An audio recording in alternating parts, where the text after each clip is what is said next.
Hello, my name is Marcus. I'm the compiler of a collection of therapy quotes entitled 1001 Windmills of the Mind, a collection of advanced self-help quotes taken from what's often called the psychoanalytical or the psychoanalytic perspective, helping us to lay it on the line, helping us to call a spade, helping us to find the truth, narrow medicine, our story, our truth. If we don't know the truth, then we're repeating in an attempt to find our truth. What's the truth? Well, the greatest hurt of all, mother failed me. The truth is, the mother might be like, for many people, for some people, for a number of people, for too many people it seems, the mother was kind of like the Wicked Queen in Snow White story. Okay, she is, we all know about the Wicked Queen. Mirror, mirror on the wall, who's the center, who's on about, who's the fairest, who's center stage, who's entitled, who should receive all the attention, who's it all about kind of thing. Okay, so that's a symbol for narcissism. The mother is trapped in the mirror, stuck with that tenuous identity where it's all about her. She's egocentric, can't love, feel for others, egocentric like this. And she's in a tenuous place thinking it's all about her. Similar to Narcissus looking into the pool of water and seeing his reflection, and that's all he sees, it's all about him. In the Narcissus story, the added point was he's waiting for his mother to appear to see him so he can see himself reflected through his mother's eyes. And through that interaction, he has the experience of being seen by someone who saw him that facilitates differentiation, self and object, psychic constructs in the memory system.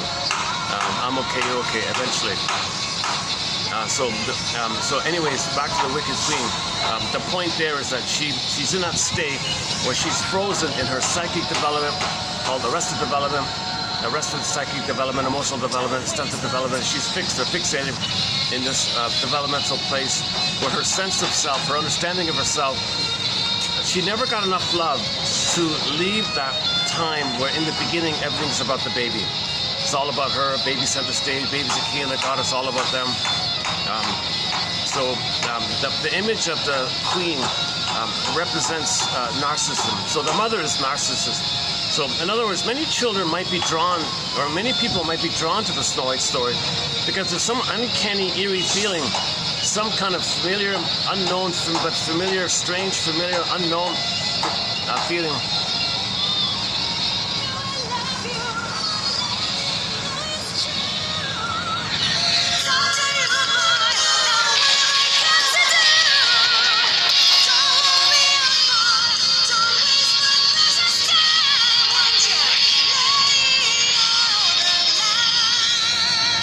Okay, so we're going to try to lay it on the line here. Psychoanalysis is about trying to lay it on the line here. Tell you the truth, know the truth, find the truth, feel the truth, express the truth, discover the truth. Where's the truth? So we're looking for the truth. What's the truth? Well, maybe part of the truth is, part of the story of the truth is, the mother was impaired. The mother was trapped in the mirror, like that Wicked Queen. Meaning, that means when the baby comes on the scene, she's resentful at the idea that she's not center stage, that the baby has needs and she's supposed to give to the baby when she's in a place where she's entitled to receive. She's a baby herself who's supposed to receive, and now she's supposed to give. This is outrageous for her because even though it's her own baby. Now that's a cover, by the way. That's Alyona Yaroshina doing a cover of a Triumphs Laid on the Line. That's my personal favorite of that cover, Laid on the Line. Rick Emmett is the lead singer normally. This is Alyona Yaroshina's cover of it. She did a great job, I thought.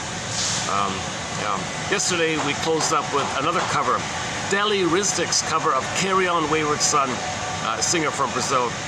She did a great job. This is just her and an acoustic guitar. So our soundtrack has a lot of classic rock on it. Yesterday was Rick Santos as well. A song called Lovesick by Rick Santos. A lot of classic rock. Recently, RTZ's song, Turn This Love Around. And the Pavlov's Dog. We've got 4 songs by the classic rock band Pavlov's Dog.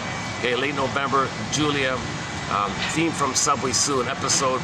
And next month, apparently, that band, which is still around, is going to put out a new song called Wonderlust. Not Wanderlust, Wonder with an O, Wonderlust.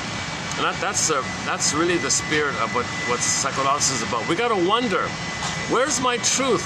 What happened? Where's the truth? I have childhood amnesia. I can't Well, amnesia means it was too painful to recognize it. Your ego wasn't there to recognize it. So it's known in the body, but it's unthought. Unthought known. It's known. The body records it. The amygdala knows it. The limbic system knows it. Somewhere in the body. Every body tells a story. Mysteriously between mind and body. The body keeps a tally. The body keeps a score. The body remembers. It's converted. So it's recorded. It's experienced in the limbic system, the survival system, the amygdala, all that. But we can't think of it. It means there's no ego there. Part of that is because the hippocampus, the little seahorse part of the brain, called the hippocampus, which is shaped like a little seahorse in the brain there. This seahorse part of us comes online a little bit later on, and it gives us time and context and a broader perspective, puts things in a sequence. So it's like a memory capacity.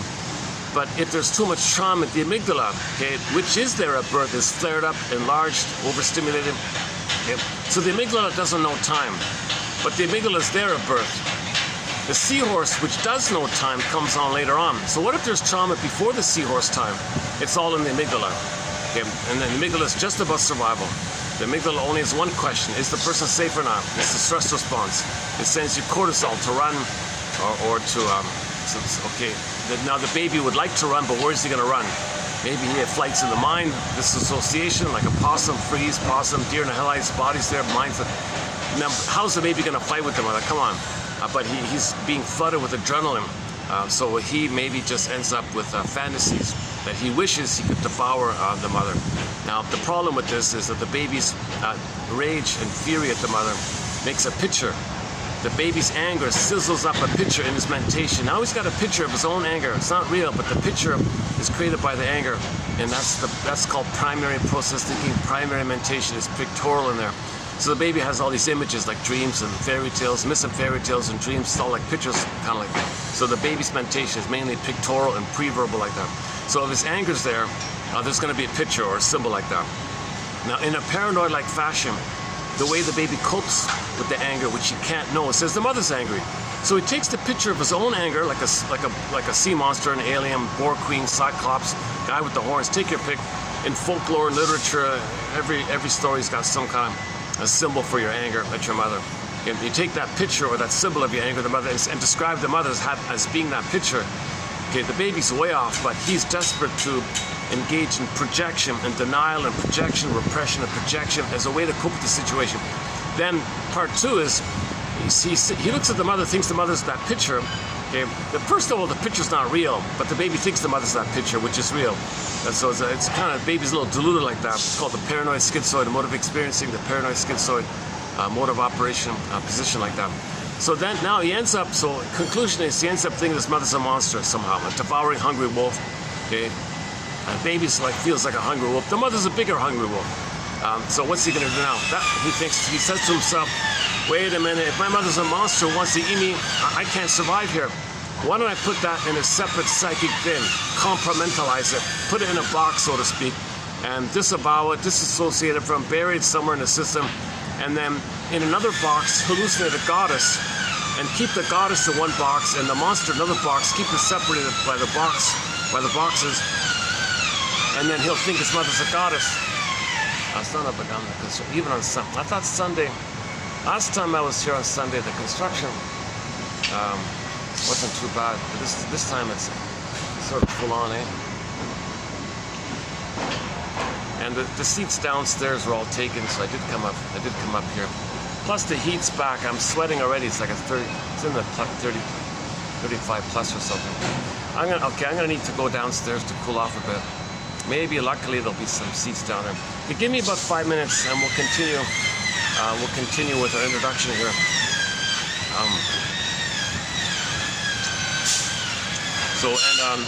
Let's see if we can lay it on the line here. Okay, fast forward this 5 minutes. Yeah, let's see if we can get lucky downstairs. Hold on a second.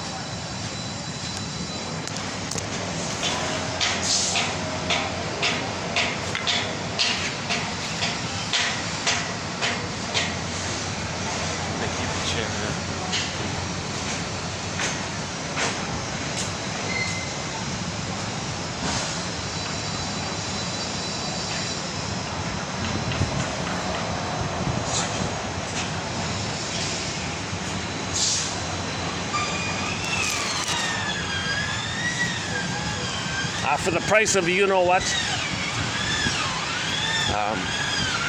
one can get 10,000 very, very clear and helpful quotes from this perspective.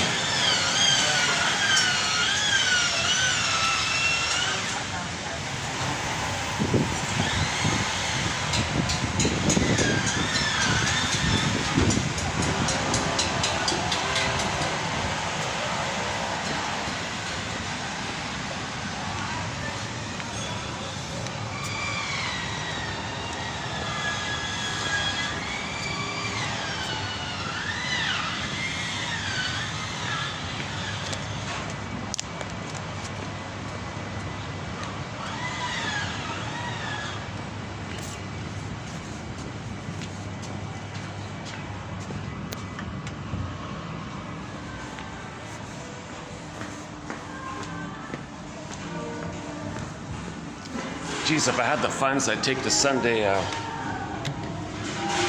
Look at that, eh? If I had the, if it were I could do the Sunday brunch, do the video in there, eh? A little expensive here. But all things considering, it's sort of similar to other places now. Going down. All right. Come on, elevator, lay it on the line. Are we going down? Yes? Okay, good, thank you. Tell me the truth. So that song, Laid on the Line, it's just about a typical couple, like somebody in the relationship is unclear about the other person's feelings. Well, come on, lay it on the line. Are we together? Are we a couple or not? What's the truth here? I can take the truth. Just lay it on the line. Don't play this kind of game.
How are we doing here? Is this gonna work?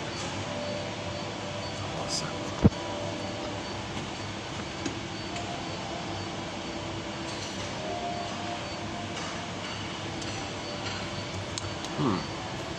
Gotta move this a bit. Well, this doesn't move, huh? Oh, geez. All right. Okay, hang on.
let's see if this can hold out for a while.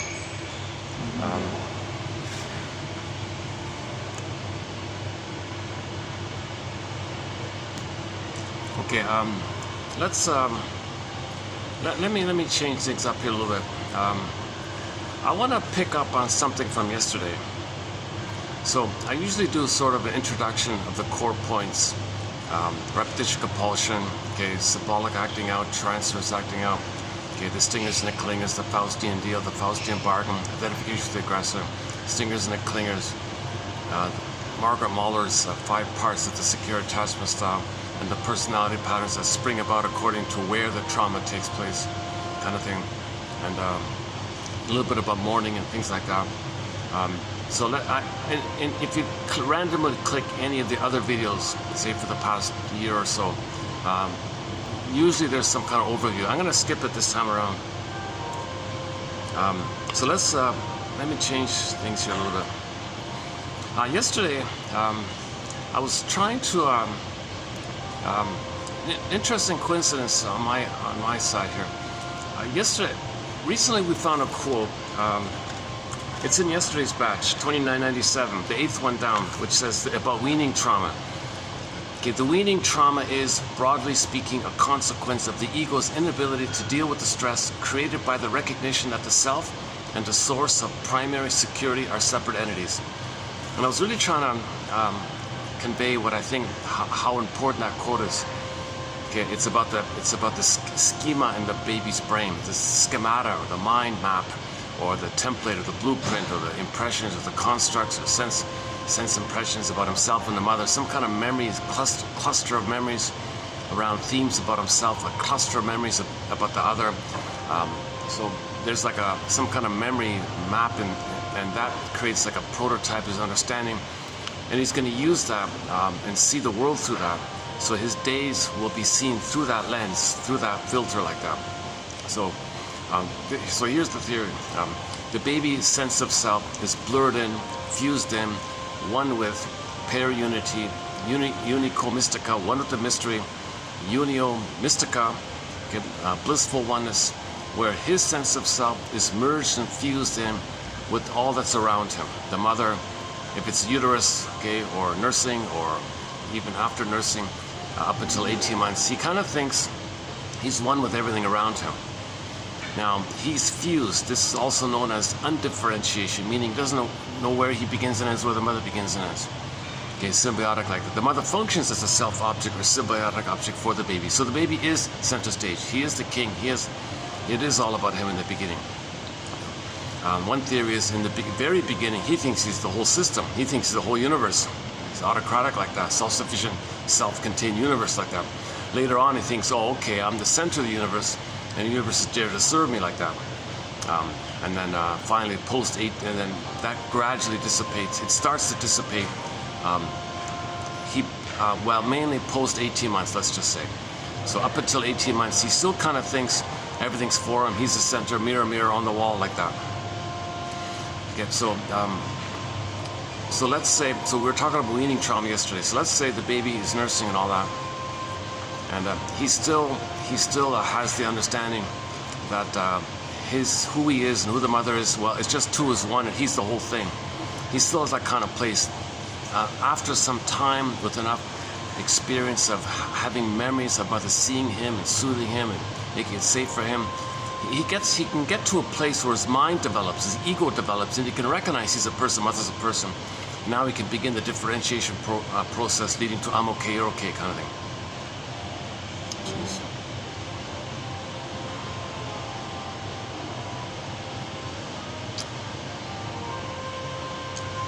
Actually, what I'm seeing outside kind of reminds me of what this book publisher just said. I was going to ignore it, but now that I see that, it makes me wonder. Okay, I'll pick up on that point in a minute.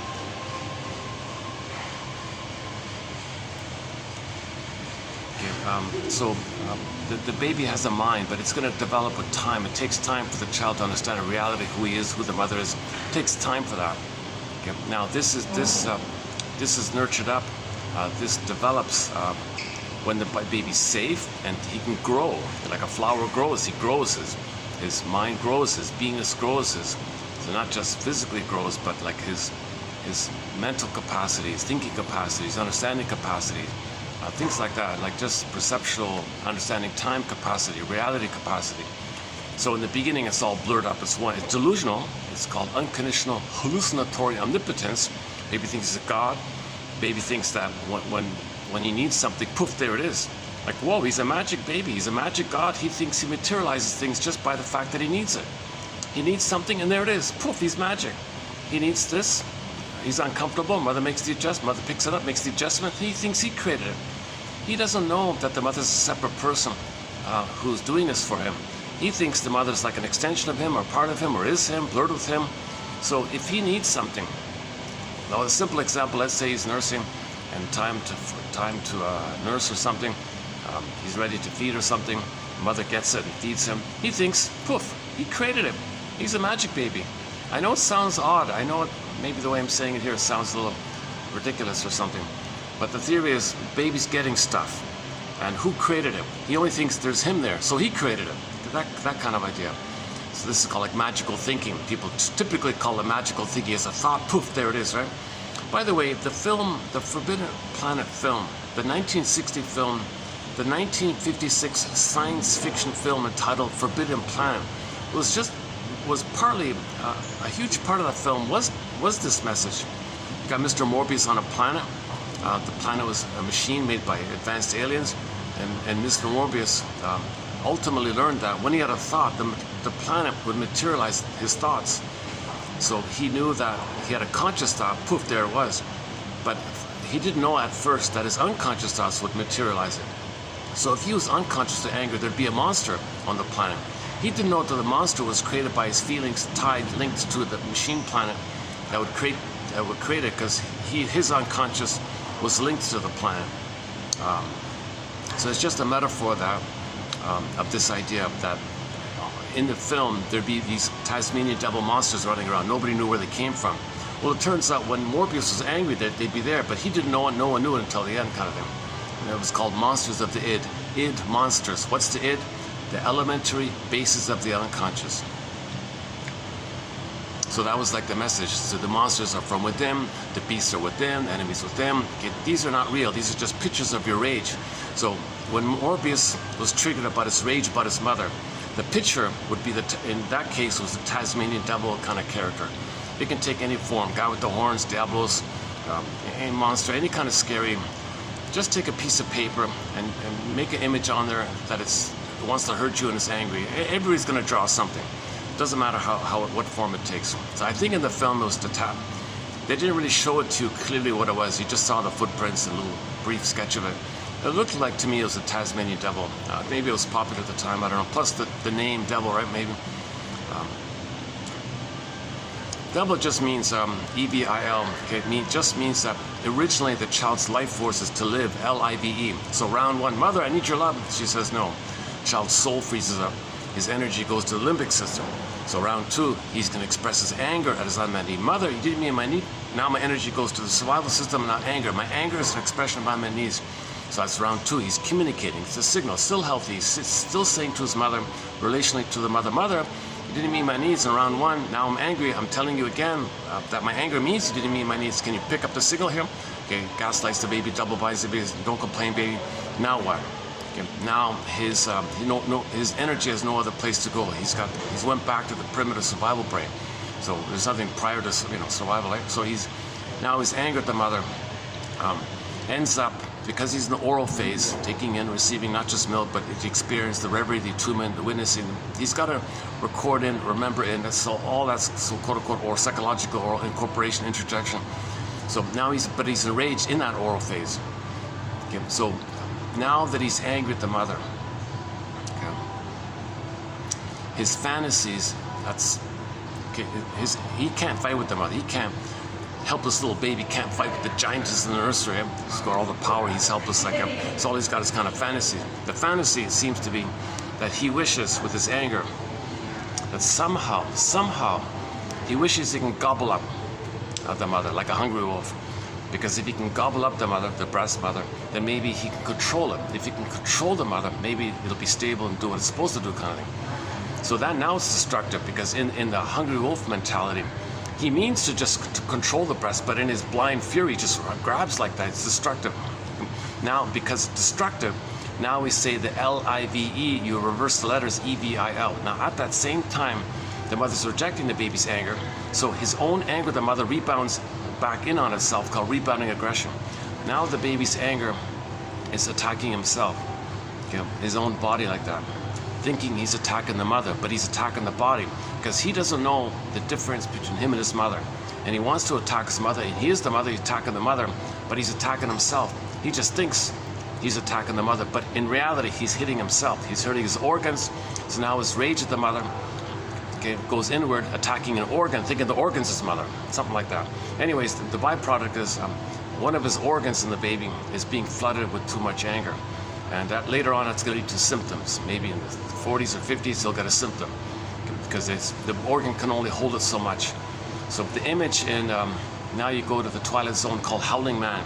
Okay, the image for this, a picture of the anger is the guy with the horns, Mr. Diablos. So Diablos, because he had a castle, okay, as the person or the body, okay, and the guy with the horns was in the cell in the castle. Okay, so that means the rebounding aggression, picturized as the guy with the horns, called the Howling Man guy, okay, was in the body now, like in the cell in the castle. So your anger at the mother's in the body, okay, picture like the film, the Howling Man episode. Now, Howling Man, because your anger at the mother's attacking your body, you're feeling pain by this. You're kind of howling.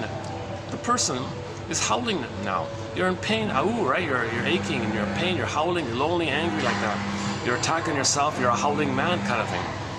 Okay, so that's a part of it. And the monk in the Twilight Zone was saying, you know, we've got to look at this. This is your anger at the mother.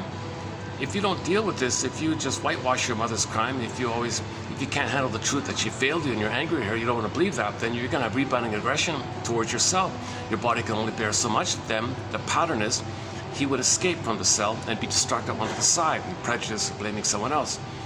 Okay, so then it would go in, blow off steam out on the side, go in, out, like that, because he's got this constant, timeless, amygdala, no time, the anger of the mother's no time, timeless anger, all his energy is building. He's got very hostile like this. So it goes into the body, leads to symptoms, body can only bear so much, doors open, he goes to the side. Now when it goes to the side, he's got to find some way to think that someone else is the mother.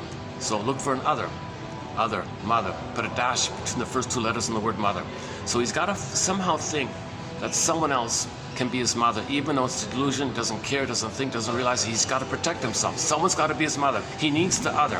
He's desperate to find the other, to get his anger out of his mother on the side, to blow off steam, because the body can only bear so much. Again, Howling Man episode, okay, he's caught in, he's released, he's caught in, released, like that. So how's that going to work, just quickly? So in the repetition compulsion of the trauma, he's going to shame himself. So now we enter the Faustian deal, and I'll pick up on that. So in trauma, the baby is going to make the Faustian deal, the Faustian bargain, okay, the Faustian pact called identification of the aggressor. The baby's got to salvage some crumb, some remnant that he makes things happen. So the mother shamed him, but he thinks he's got to make it happen. So I'll shame myself. I made it happen. So he salvaged the crumb. Now he pays a huge price, hence the deal. He sells his soul like this. So a huge price, but he salvages his only identity, that he can make something happen. Okay, so he makes the Faustian deal. Okay, now he is the mother who shames himself.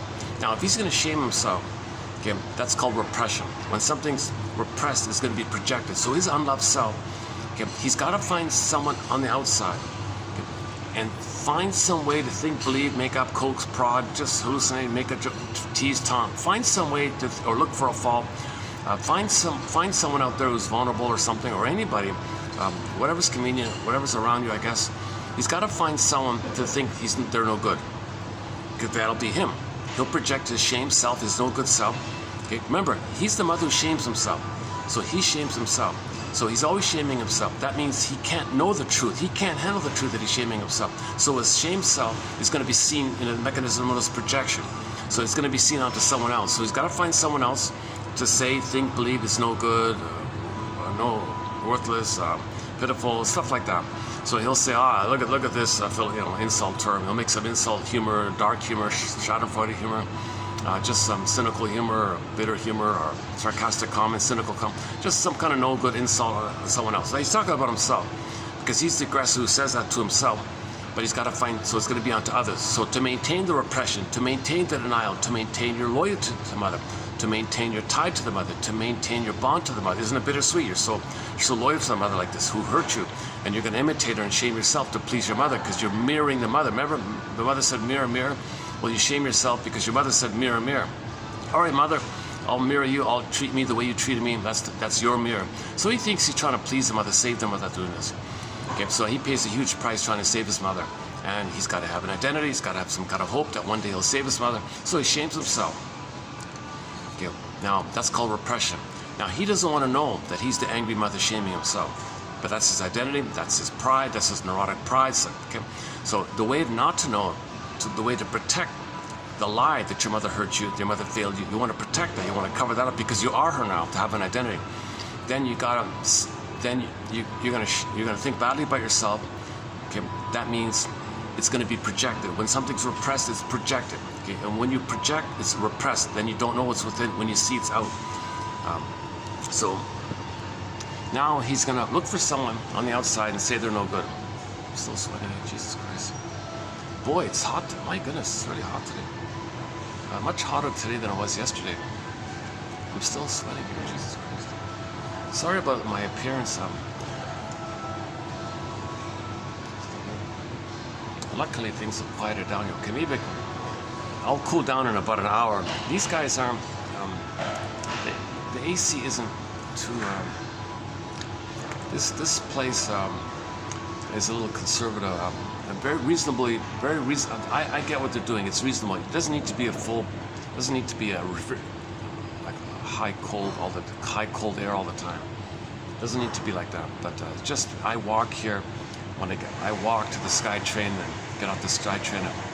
By the time I get here, I'm kind of sweating. And then that outdoor part, it's pretty hot up there. Okay, enough about the weather. Enough about my. Okay, so let's finish up this idea of that when you repress, you project, and you want to project because you don't want to know that you're repressing because it's too painful, too shameful, too painful to know the truth. That you're hurting yourself the way your mother hurt you. Because if you know you're hurting yourself, where'd you learn it? You made the Faustian deal. You don't want to know the Faustian deal. Part of the Faustian deal is you don't want to know it. Because you just want to feel, you're holding on to that tenuous crumb that you make something happen. And that's your only identity. So you don't want to know any more of it, kind of thing. So the way to not know the truth is called externalization. Okay, prejudice, blaming, scapegoating, okay, emotional triangle. You got to find someone else, okay, to think is no good, meaning yourself. So you're no good self, you're shame self, someone else is no good, basically. Okay. Now, part of it is you may coax and prod people to demonstrate and show some signs of defectiveness, vulnerability, no goodness, or they're wounded or something. So you may see it directly or just trick them, coax them, fool them, make them look silly or something.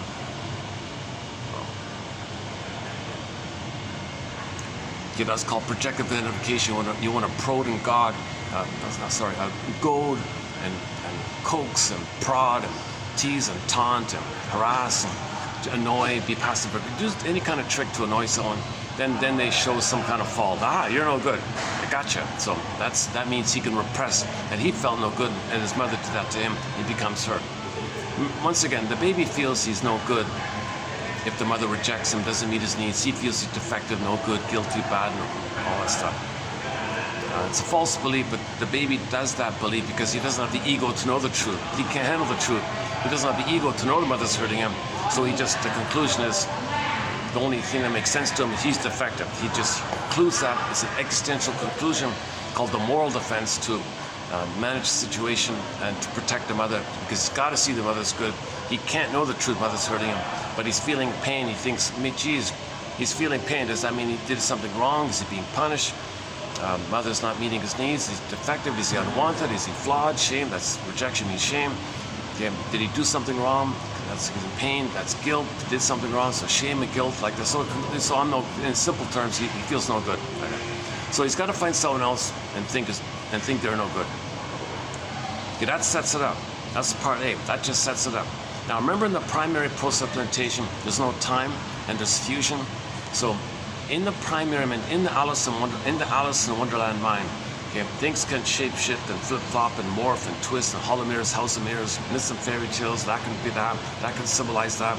Poof, that's there. Things can condense and something new, and things can be disguised. It's all topsy-turvy like that. And there's no time. It can happen at the same, no contradiction because no time. So it's a different mentation in the primary world like that. It's not your normal secondary reality world. It's a different world. We live in these two worlds, right? Unconscious, conscious world. So in the unconscious world, things are all topsy-turvy like that. So all your double thinking, propaganda and lies and duplicity and flim-flammery and tricks and innuendo and tricks here, aha, gotcha, all these kind of tricks you see people doing. It's coming, that intuition for that. It's just immense survival, because the baby is just surviving. He can't know. He's got to flip around, avoid, dodge. Okay? In your dreams, just like in your dreams, you don't really know what's going on. Sometimes things are flipping around like that. Okay, anyways, so part A, he found someone to represent him. So that means the other person is originally him that wanted love, and his mother said no. He becomes the mother says no to him, so he becomes the mother who says no to him. So in the repetition compulsion, okay, when there's trauma, we repeat over and over again, hoping for a better past. So when there's trauma, we repeat. So he's going to repeat by seeing the proxy, the other person playing him. So he's going to imagine the other person's him wanting love, needing love. Okay, that was him. So he role plays or assigns him to the other person in that timeless past, wanting love. He's the mother now, says no to him. Yeah. So that's part A. Now remember the howling man bubbling up inside? He's got to open the door, be released. So he's got to find some way to think that someone is his mother. So first he finds someone who's him, that he rejects. Now remember that he is angry at the mother. He's got that howling man inside, right? So how does that work? Because of the fusion, at the same time, on another level, but at the same time, the one he's shaming, who's his own soul, the one he's devaluing and thinking so bad, making all these dark jokes about him, saying and laughing and mocking him and belittling him and devaluing him, whatever. At the same time, that's his own soul, by the way.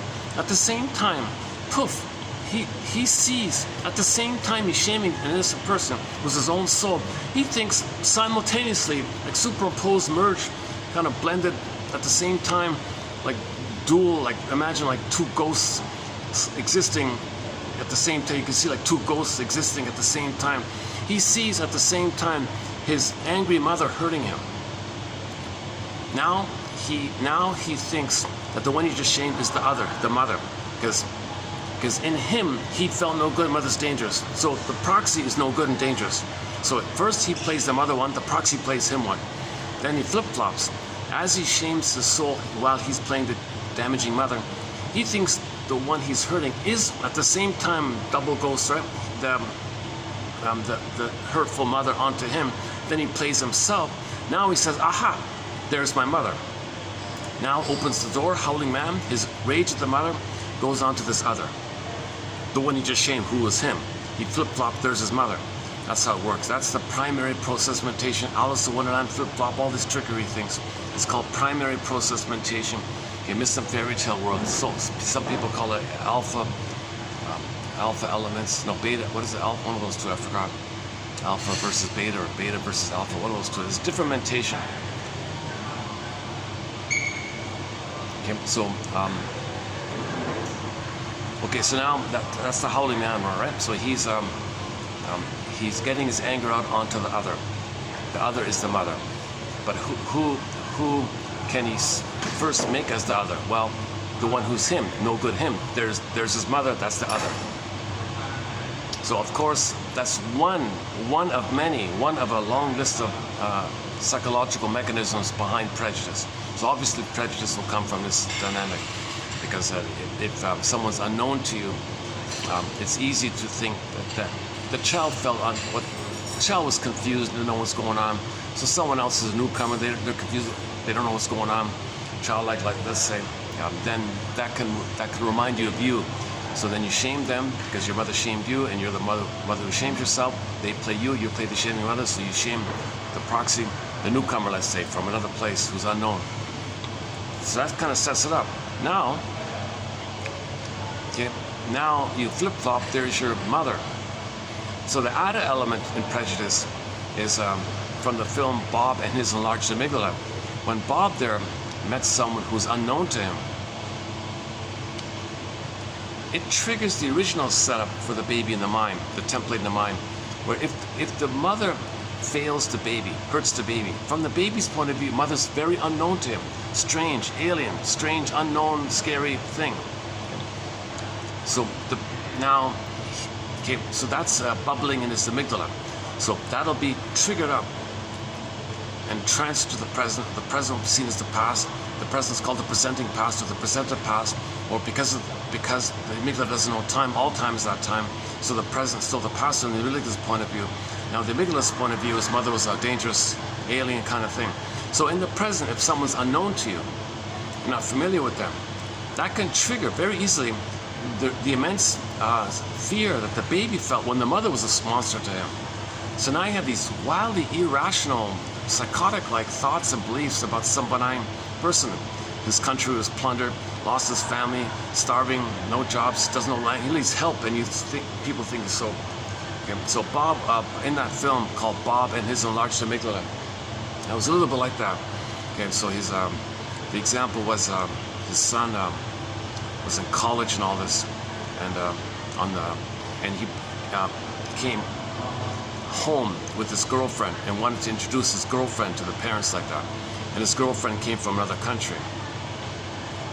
Okay, so the moment the father, Bob, saw his potential, beautiful, young, nice, lovely, potential daughter-in-law, click, unknown, different language, different dress, whatever, something unfamiliar to him triggered the memory of the fear with the mother. Then he transferred the fear with the mother onto the nice girl and had these wild, psychotic, delusional things he was saying. The wife was freaking out and took him to the doctor for help, and he had to get an operation because the guy was so paranoid, psychotic like that. So he with anything, in other words, little things in the present, little things that potentially resemble something that's unfamiliar to you, something you don't know, right? That could be enough. That's slight resemblance by comparison to things that you do know. So Bob would know his neighbors, and someone came from another country. So that's like by comparison, it's unknown to him. That dynamic, okay, is the original thing. The mother should be known to the baby, but when the mother's not known to the baby, she's a monster. He's in hell, he's in shame, he's scared, dangerous, okay, like that. So from the baby's point of view, it is heaven or hell. It is dramatic like that for the baby. It's a survival issue, amygdala issue. It is a question of heaven and hell with the baby. So the mother's doing it okay, there's heaven. Mother's making a mistake, there's hell for him. Mother's goddess and demon now. So the baby comes from goddess and demon kind of thing. So if someone in your present life comes from another town or something, a little familiar, different language, whatever, just some trivial little thing, by comparison to what you're familiar with, that can trigger the thing in the past. And the amygdala is a past memory. The amygdala does not know time. The self-help exercises, whenever you trigger, you got to say to yourself, this is from an old memory. This is an old memory. This is coming from the past. This is an old memory. The feeling that he's feeling is an old memory, not now. It's an old memory, not now. Okay, so Bob should say to himself, when he freaks out, this is an old memory, and then investigate that. But he has so much unprocessed trauma, unmourned losses. He never looked at his trauma with the mother, so it's still bubbling all the time. So a little thing can set it off. Now he thinks the person in the present, his potential daughter-in-law, is the image of his own rage at the mother that he put onto the mother. He's so way off. It's called paranoid schizoid mode of experiencing. And the wife was so embarrassed and freaked out, and took him to the clinic and all this. So he had to get an operation. Yeah. Well, it's not meant to be like a real operation. It's meant to be like a stand-in for the therapy process. There should be a therapy process. The film couldn't show you the analytic therapy process where he's got to talk about his, where he's got to do an analytic kind of investigation to engage in the mourning process, to fix the seahorse, get his story, and soothe the amygdala and restore the seahorse to get time, get an understanding of time. That the present is the present and the past is the past. But the amygdala thinks all time is that past. So Bob had this sense that when something's unknown to him, he's still in the past is the present. Like he's seeing the present through the lens of the past. The lens of the past is goddess and demon, heaven or hell, like that. So if someone's unknown, he sees the present through the lens of the past. That's the thing with the prototype. That's the thing with the cursor, the imprint, or the cards you're dealt with kind of thing. It's a schemata, a schema. They call it schema, like a schemata, like a drawing or something. And you see everything, distort everything through that, based on that. So if the schema is goddess and demon, stuff like that, a little thing can trigger it. Little thing in the present resembles that, like a parallel resembling of the past. The past is flared up.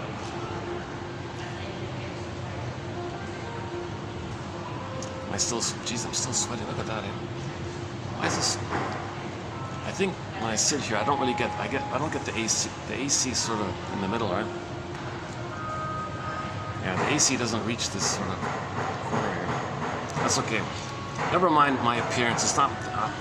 I want to improve my delivery. I want to be more presentable when I speak. I would like to find a nice balance between presentation and content. I'm very focused on the content. I'm a little careless with my presentation, to be honest, honestly speaking. I'm just kind of eager to get the content, trying to learn the story. I think over time my delivery will improve, so that's a work in progress.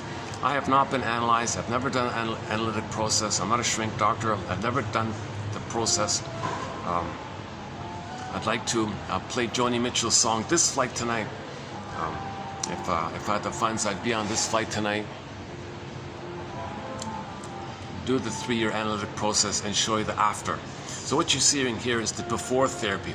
I would happily, warmly love to present the after therapy me, because that would be healed me. That would be where I can come from, where I'm expressing my uniqueness, and I can feel my full embodiment, and I can feel a home within myself.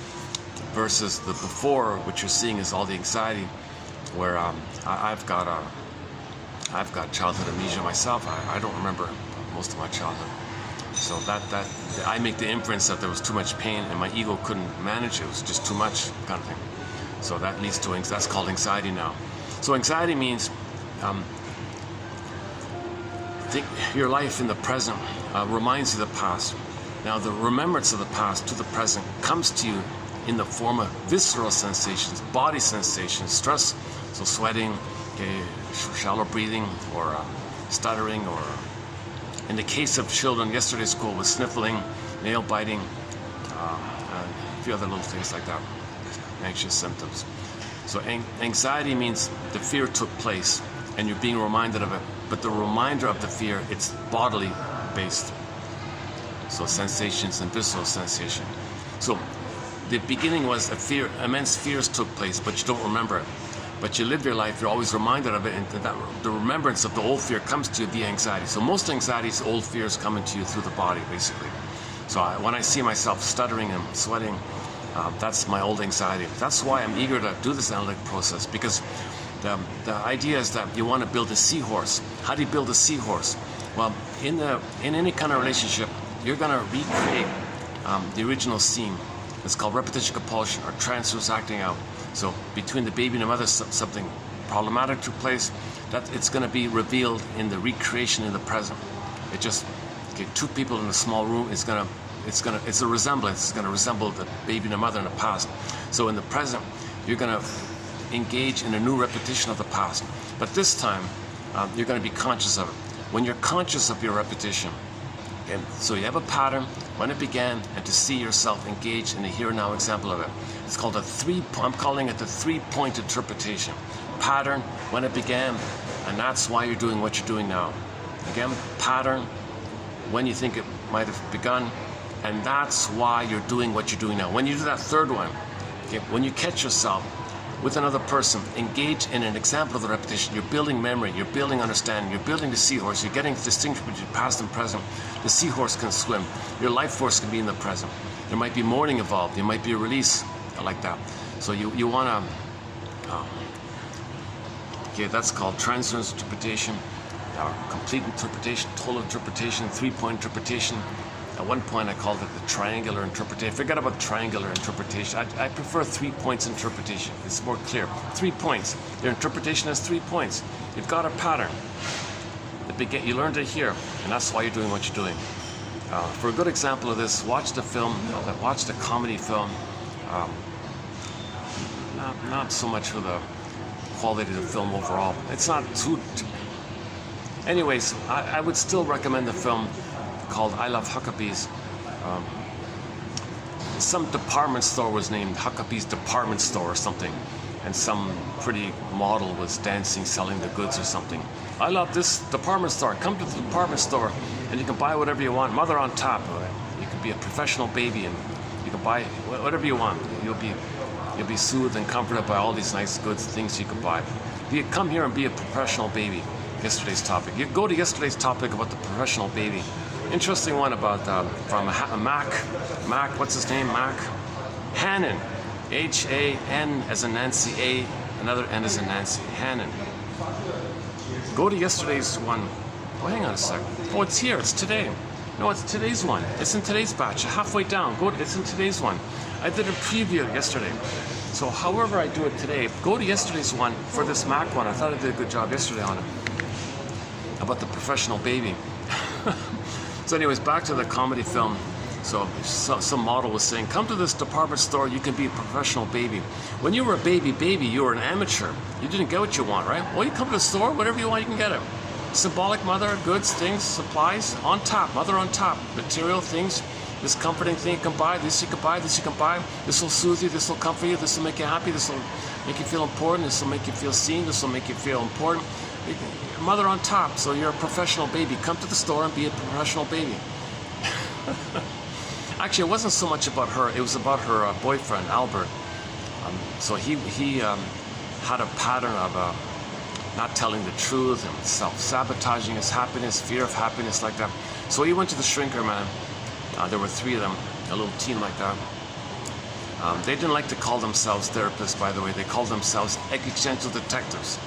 So anyways, Albert, okay, the model's boyfriend, Albert, went to these 3 existential detectives. Help, help.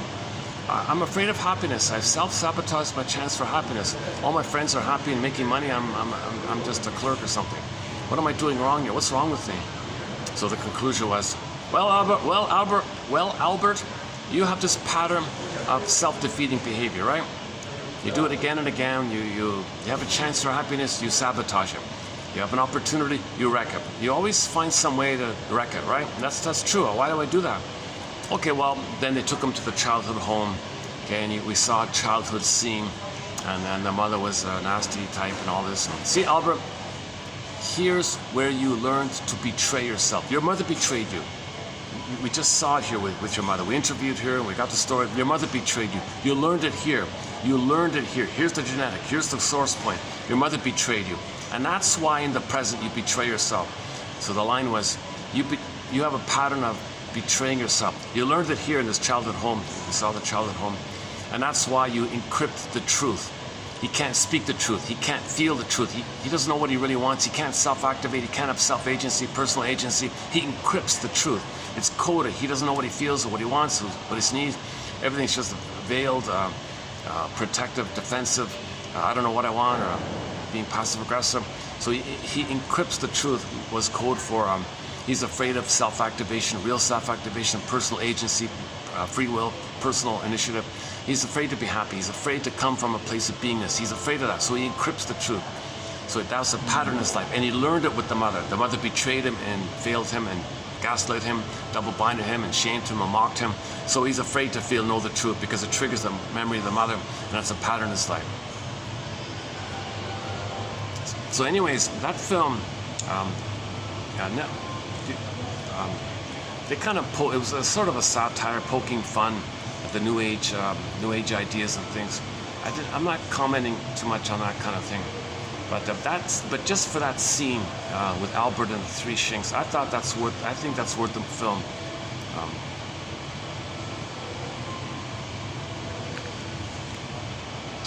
It might be worth revisiting that film and just visiting all the jokes and just clarifying some of the jokes throughout.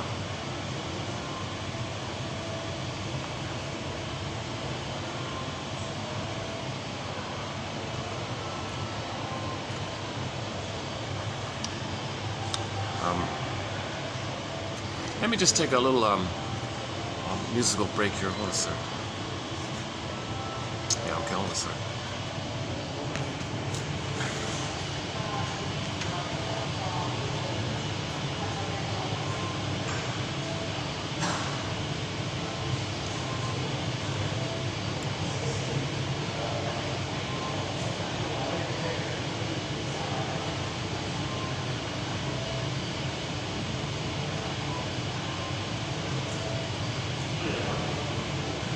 Self-saboteur. Okay, here, so just based on the topic we just talked about, here's a song called Self-Saboteur by the band Delirium.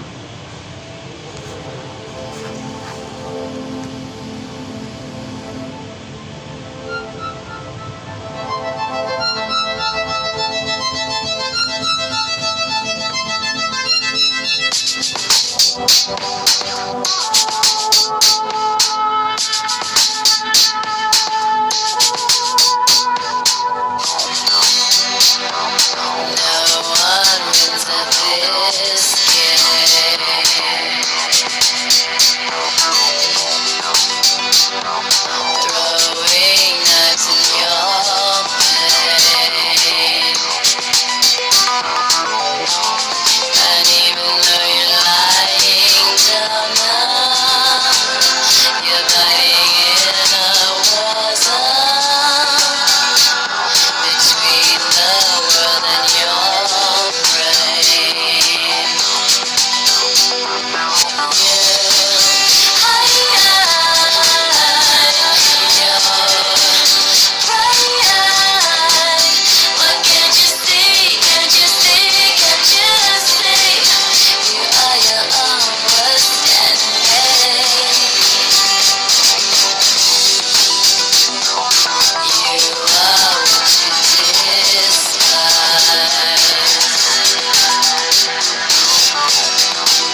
The band is called Delirium. Delirium. We have 4 songs on our soundtrack here by the band Delirium. Self-Saboteur, the one you just heard, a song called After All, the acoustic, not the original one. I can't listen to the original one, but the acoustic is good, with the guest singer Jail there, After All. Truly, another great song, Truly. What's the other one? Self-Saboteur, After All, Truly. Something with After the Fall or something, I forgot. The Fall or something like that, I forgot that one. Yeah, we don't usually play that one, right? But that's a good song, yeah. So Delirium, yeah, so we got 4 songs. Okay, so we were just talking about the Huckabee's film, just as a fun little example of the analytic 3 points interpretation. You got a pattern, you learned it here in the childhood, and that's why you're doing what you're doing in the present, which is the current example of your pattern. You got to make those 3 points and be conscious of it. Now, this is with another person. Okay, so you got to catch yourself, engage in a repetition with another person, and make the inference and be a detective and make the inference that what you're doing is a reenactment, recreation in an attempt to remember. We repeat and reenact in an attempt to remember. We don't remember. Remember, unthought known. The memory, the experience was before the hippocampus. We don't know it or remember it. So we communicated ourselves by repeating. Come on, your unconscious is saying to the conscious, hey conscious, come on, put it into words, symbolize it, make a story, narrative medicine, come on. I'm gonna be like a puppet master. I'm gonna get the person to repeat the thing, distort the present, not live in the present, not enjoy the present, just use the present as a recreation of the past, distort the present, see it as the past, new dish to the past. Come on person, come on conscious you, make the inference here. I'm communicating to you by behavioralism, action language. I'm acting out, symbolic acting out. So for example, the common one is if trauma is before 18 months, the Faustian deal takes place. So in the present, someone plays them, they shame them the way the mother shamed them, and flip-flop, they hate them. So that's code for that as a baby you were hurt and you were angry at the mother. So you got to make the inference. Okay, the more benign one, trauma post 18 months, the clinger and the pleaser, the caretaker mode, childlike mode. See that before the stinger mode is infantile God mode. They don't, the beingness is not there for the quote-unquote more human side of being human, of gratitude and empathy and reparation, making I statements, feel, association, love, affection, tenderness. Things are split up, right? I mean the body and the tenderness are split up. Yesterday's quote. They can't apologize because that's, you got to tell the truth. They got to encrypt. That's why they're always duplicitous and flim-flammery and lying all the time. They cannot tell the truth. They always encrypt the truth. They can't tell the truth. There's too much pain like that. So the stinger modes, all they do is find proxies to shame, because that's what happened to them, and then hate them. There's an old line from long ago, very traumatized people. The most traumatized of the most traumatized people, they hate the ones they hurt. They hurt them and then hate them all of a sudden. Doesn't make sense, right? Clingers and pleasers, if they hurt someone, they feel badly, they can articulate what they did that they feel badly about, communicate all that, then you can say you're sorry. So an apology includes the specifics of what you did that you feel badly about, and you won't do it again, you're sorry, but you identify specifically, clearly, the actual things you did that you feel badly about, and you can share that kind of thing. That's in the area of an apology. Stingers can't apologize. You gotta be kidding. They can't touch a real feeling because there's no beingness there. They got the chasm scene, the basic fault, okay, geological metaphor, the basic fault, the chasm. Okay, this core is on the field, Earth opens up, she gets pulled down and see a chasm image. Okay, inside out to another chasm image. And the emotion associated with the chasm image, the basic fault, okay, the soul gets pulled down. The associated voice for that was the little mind characters called sarcasm. Sar-chasm, sarcasm, so they're very sarcastic. So obviously they'll be very angry like that. Oh.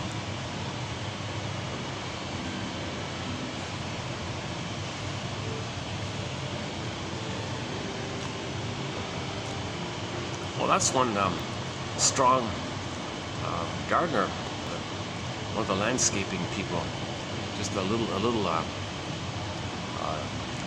petite person could pull a very heavy thing.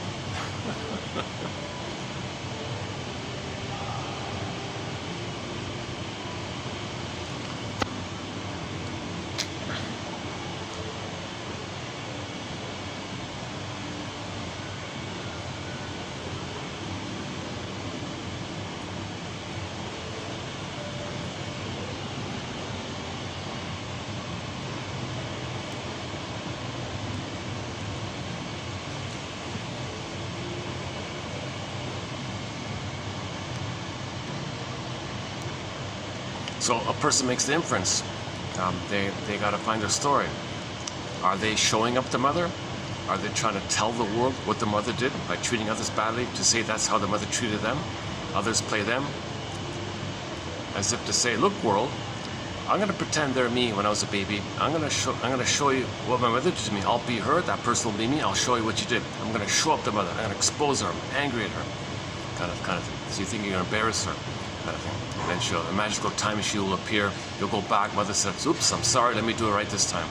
Fantasy. It's not going to happen. But he's got to have some hope that there'll be some kind of correction. Because the amygdala doesn't know time. The baby's brain doesn't know time. In the beginning, the baby doesn't understand time. And a trauma took place, shock trauma took place. Could be a weaning trauma. Okay, let's back up for this one. Okay, now let's wrap around to the weaning trauma topic. So, so we were talking about the psychic structure is self and other fused. Self, sense, other sense. The two, it's like two clouds blurred up, like it's one mesh of cloud, and the two is one. Child thinks that mesh is all him. Not knowing that the mother's giving him stuff, he thinks he gives it to himself. Okay, had a thought, poof, there it is. Okay, back to the film, Forbidden Planet. The second point about Forbidden Planet was if you don't know the monsters are from within, the id monsters, then you don't want to believe you're angry at the mother. Then you say it's external. That's called projection. Someone else is dangerous. So usually when you say someone else is dangerous, that's code for your anger, that you're angry at your mother and you don't know it. Your anger makes a picture, a symbol. You put the symbol on the mother, says the mother's that. Now if you don't want to believe that your mother hurt you and you feel angry by it, the way not to know any kind of truth, just say, oh, someone else is dangerous.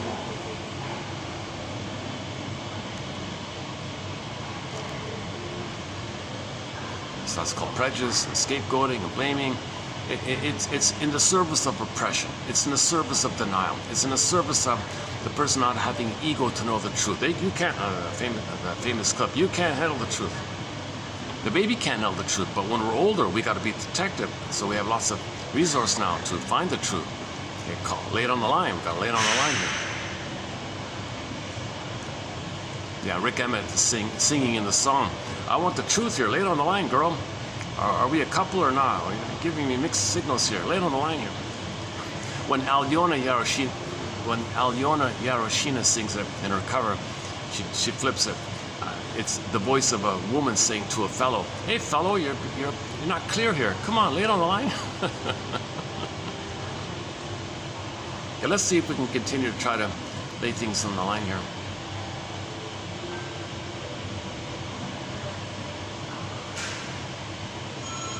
Okay, well, it's moving towards, right?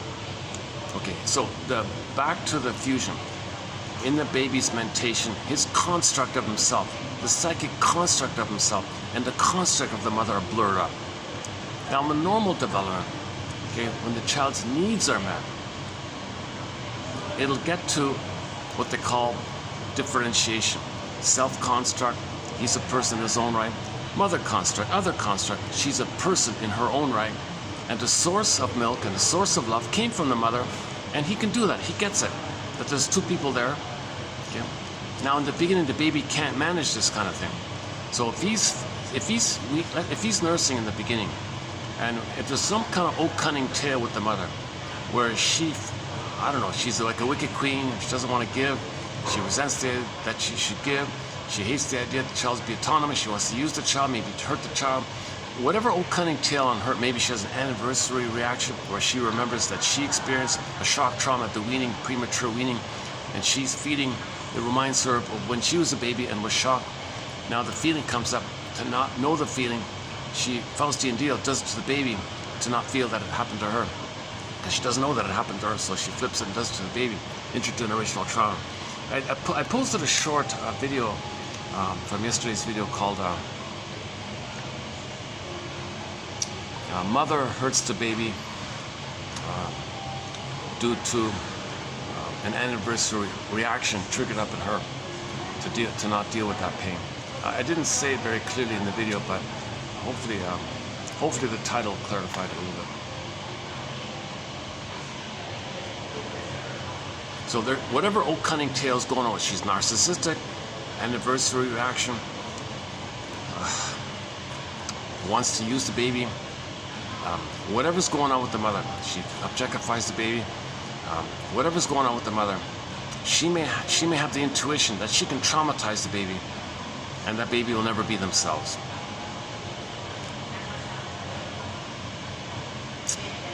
That gives her an advantage. The child can't be autonomous. Enter the cartoon. Mothers know how to push your buttons because, hey, she sewed them on. So if she hurts the baby, the child will be more dependent. He may turn to the mother more. She may regard that as supply and getting attention's all about her kind of thing. Whatever's going on with the mother. Okay. Let's say the baby's nursing and mother abruptly weans prematurely.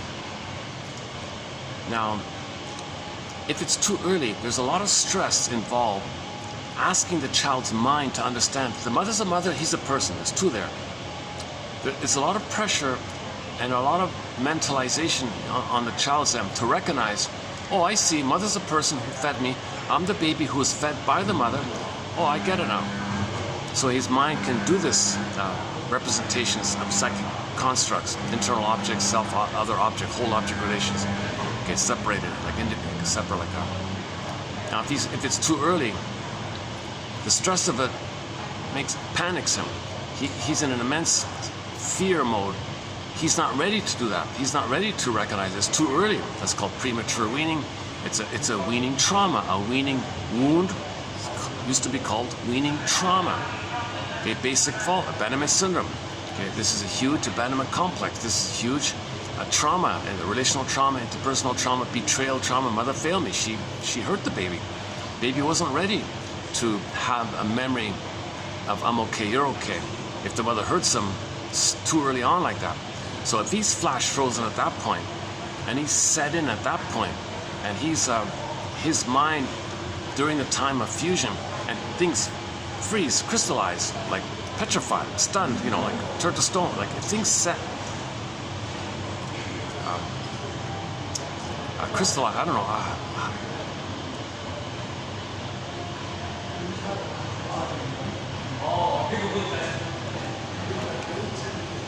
Okay, I'll just stick with flash frozen. Just something freezes, something's set in there. So if that's the template where the self and other are kind of set in there, now that's a trauma. He's frozen when there's trauma. He's petrified. He's petrified, frozen trauma, right? Turned to stone, like stuff like that. So if in the mind, the understanding of himself is still at the place, and he's the template, the stamp, the imprint, like ka-chunk, it's a deep seared and imprint in the memory, in the neural circuits. Why he's still there. He didn't get a chance to feel safe enough to develop. Oh, mother loved me. Oh, I get it now. There was a mother who loved me, and I was loved by the mother. Oh, I'm a person. Mother's a person. Oh, wow. Okay. He was the weaning, the premature weaning, didn't allow that to take place. He was frozen in his development, stunted development, psychic, emotional development got stunted, arrested development. They mean it like that. We don't mean he can still develop chronologically. He can still go to university, get 10 PhDs, 10 medals, 10 awards. We're talking about his attitude about himself, his expectation, his needs, what he's trying to do, or unresolved issue with the mother, the ability to feel at home with them. He won't feel at home with them. The soul will be frozen. One metaphor is the pin goes on the collar, and under the collar, the jargon is called flat affect. Flat affect, the flat affect. Now, we live to the extent that we feel. We live to the extent that we feel embodied, have the golden ball, the radiance of our beingness. That's all missing. That's why the pin in the collar like that. A variation of this, one version of Snow White in the coffin is she's awake, she sees through the glass, but can't feel through it. It's a similar kind of idea. But we live to the extent that we feel embodied. It's called the feminine element, the feminine principle, the yin, the shakti, the beingness, the quality of beingness, ontological self, feeling self. We live to the extent that we have this warm, at home within like quality. It's your home within. You're at home with them. You don't feel estranged from yourself. You don't feel empty with it. You don't feel abandoned or the basic fault, the chasm image. You don't feel this basic fault, this eerie feeling that some core thing took place, and you're numbed over, and you sleepwalk through, like in a trance, like I am today a little bit. I feel like today I'm in a bit of a.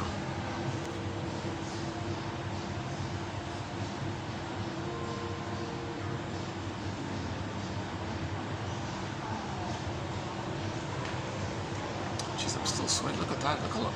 I can't believe it. An hour has passed. I'm still kind of sweaty. Jesus Christ. Okay, sorry about that. Yeah, no, too much information. I did a few quotes a while ago on sweating. It is a symptom of anxiety. Sweating, if someone perspires a little bit easily, that's a sign that the inference is there was early trauma. So I kind of assume that as well.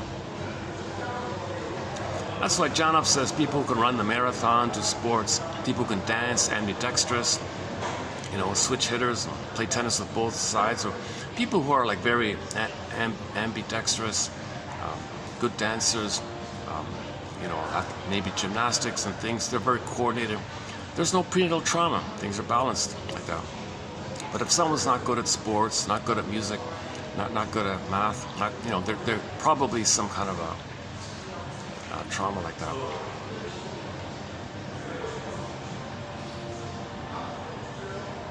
Interesting story, right? So that singer Carl Dixon, we played a few songs of his recently. He's you know, good enough. He's okay. He's not a bad musician, all that.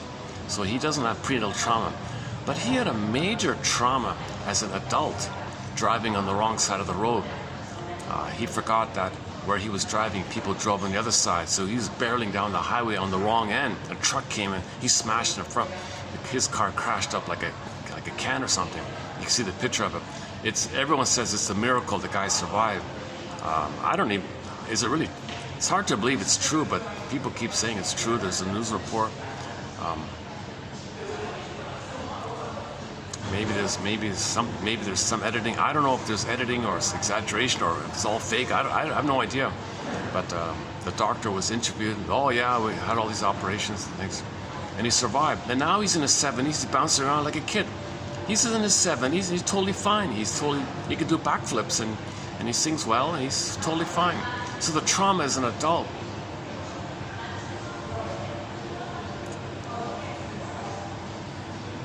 Somehow he was able to keep not being traumatized as a baby. That's still there. I don't get that.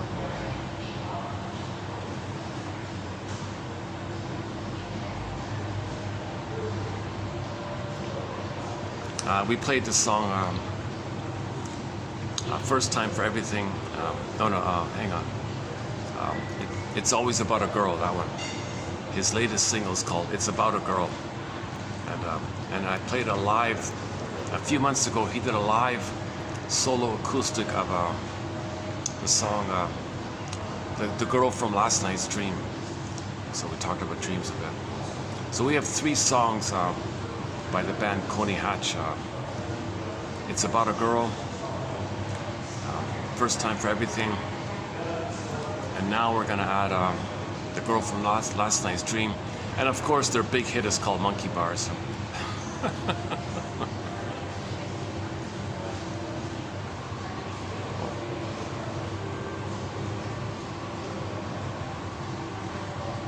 It's okay? Yeah. Oh, it's a car, okay.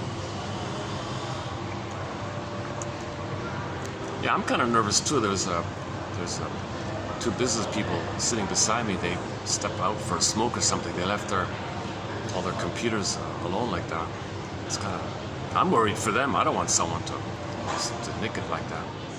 So luckily I just noticed the guards there watching it.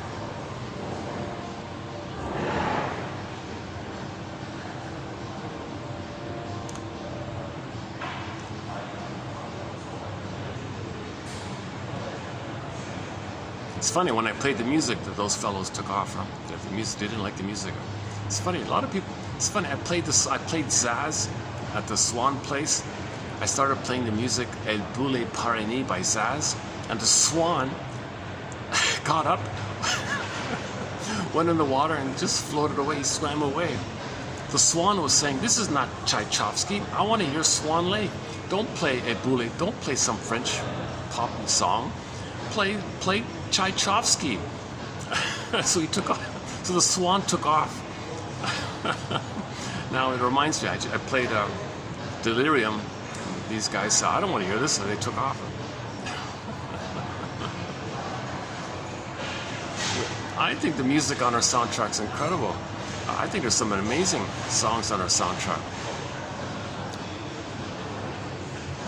7 from Anne Shell, 12 from Ziana Zain from Malaysia, incredible singer. All of the songs from Ziana Zain are copyright. I can never play it. It always gets trimmed out due to copyright. I'd love to play Ziana Zain's music in our soundtrack. Jesus. Even the English rendition of Windmills of the Mind, the one done by Barbara Lewis, that's copyrighted. Too many good songs I want to play keep getting trimmed out due to copyright. A few songs are there, but a few songs you can play, but it's not monetized or something like that.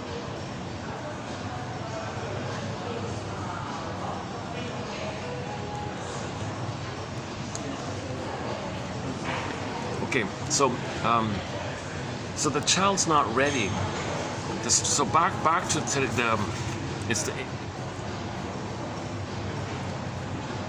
yesterday, the 8th one. Yesterday. Read yesterday's one, the 8th one down.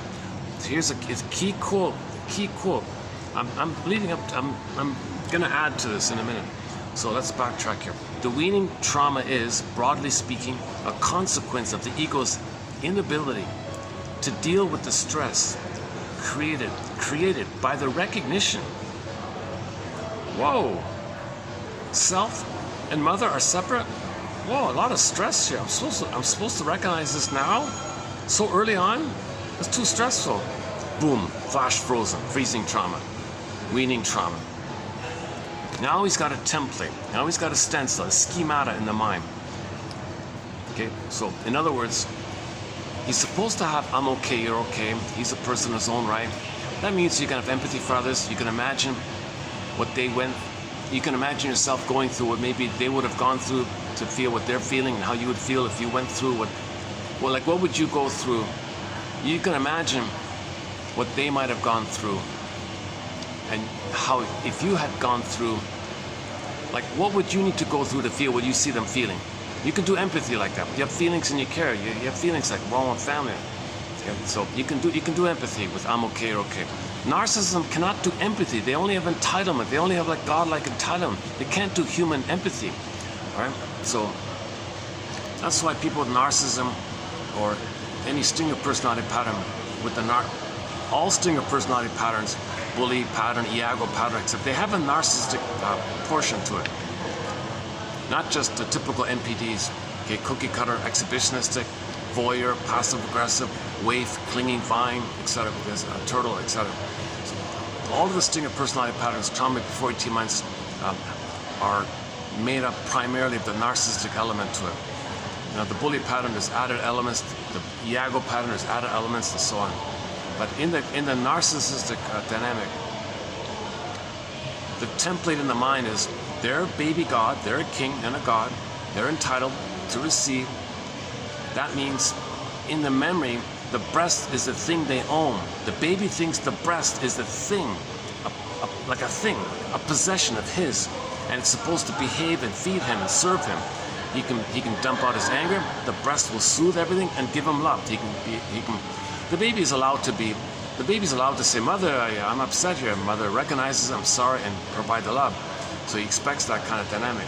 Just like in uterus, the center vein sends down all the food, oxygen, nutrients down the center vein, the straight vein, and all the waste elimination spiral up to the placenta, which takes care of it all, does what it does, cleanses, purifies, clears out, metabolizes, does what it does. So it's all cleared out kind of thing. And then the center vein, it's all processed out, right? Then the center vein sends down the goodness. Same with the nursing. Normally the baby receives all the goodness. If something's wrong, he can be upset. Mothers can reckon, "Oh, he's upset. Let me adjust my position. Oh, everything's okay." There's a quote. We have a quote about that actually. Is that today? Yeah, is that today? That one about how to hold the baby. I can't believe it. I came across a quote where somebody was telling mothers how to hold their baby. I thought, you got to be kidding me. I thought, no, this is a real thing. A lot of mothers don't know how to hold their babies in a smooth way. There's people have to go around giving like adjustments. No, you got to hold the baby this way. Got to be smooth. Look at the baby's neck. He's tilted or something, or he's not. The milk is not coming in smoothly. You're blocking it. You're smothering. You're suffocating him or something. So mothers have to see, they're so misattuned. You see, they're so angry. All the baby interprets all of the misattunements, the malattunements, and weaning trauma, and betrayal trauma, relational trauma. Baby interprets that as anger on the mother's end, hate on the mother's end, onto the baby.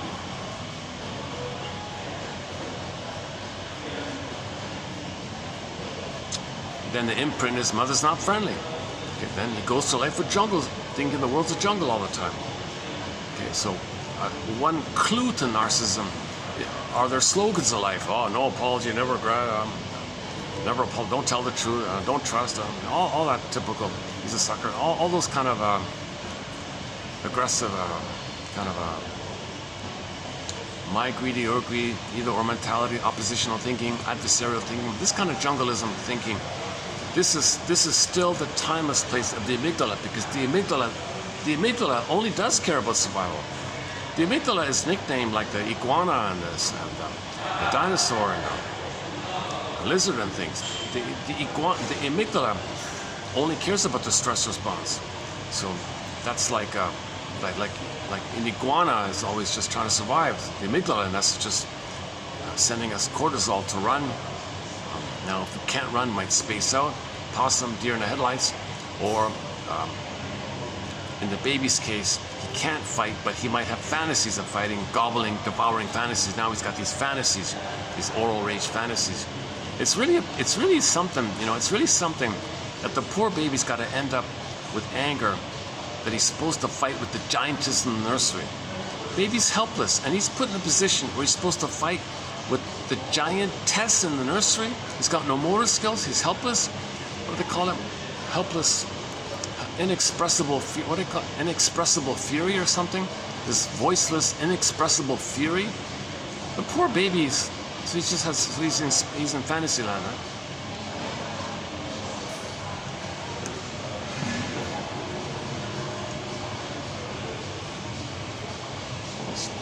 These guys are still not. Oh, maybe the guys are tired of me. Maybe the guys got tired of listening to me. I was here first. They sat beside me while I was talking. Then I played the music. They left, but they're still away. Maybe I should leave so they can come back.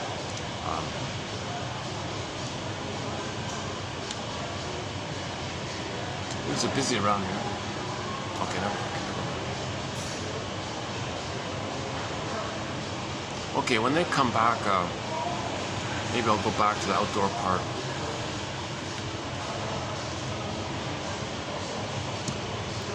Okay, again,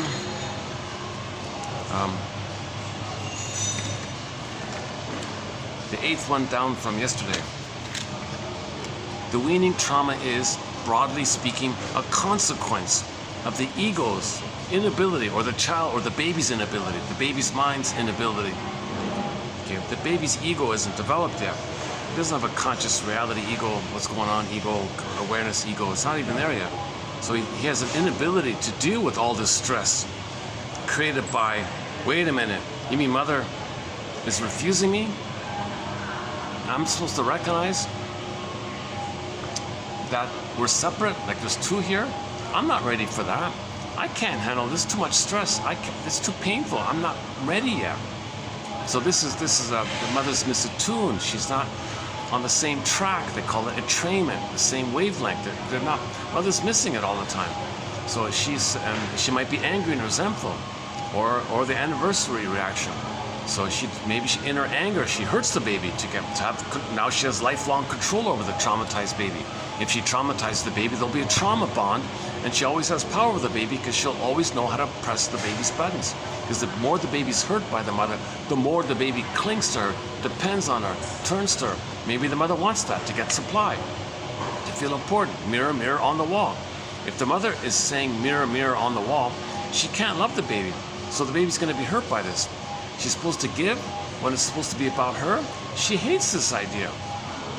It's a betrayal for her to love the baby. She thinks she's betraying her anger, her own feelings at her mother if she's got to love her baby. That's how messed up it is. You know, so the poor baby. Well, what happens? Okay, pin goes on a collar, flat affect. In myths and fairy tales, this is symbolized as the feminine element, the feminine principle. Okay, since it's feminine, they would use a princess. The princess is a picture or symbol of the feminine element, the princess. So what happens to the princess? The picture of your soul, your beingness, your beingness. When shrinks say soul, they mean beingness, feminine element. The princess is your soul like that. So what happens to the princess or the soul, right? Okay, well, Snow White, in coma in a coffin, locked in a tower like Rapunzel. Echo turns to stone. The maiden king morphs into a bird and flies away. And sometimes it morphs into some animal and runs away, hidden like that.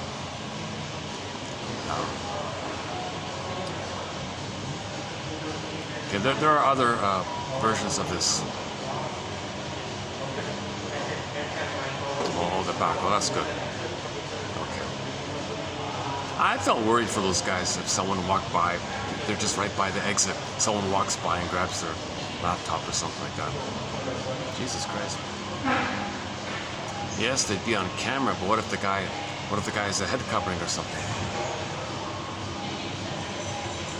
That's pretty risky by those guys, eh?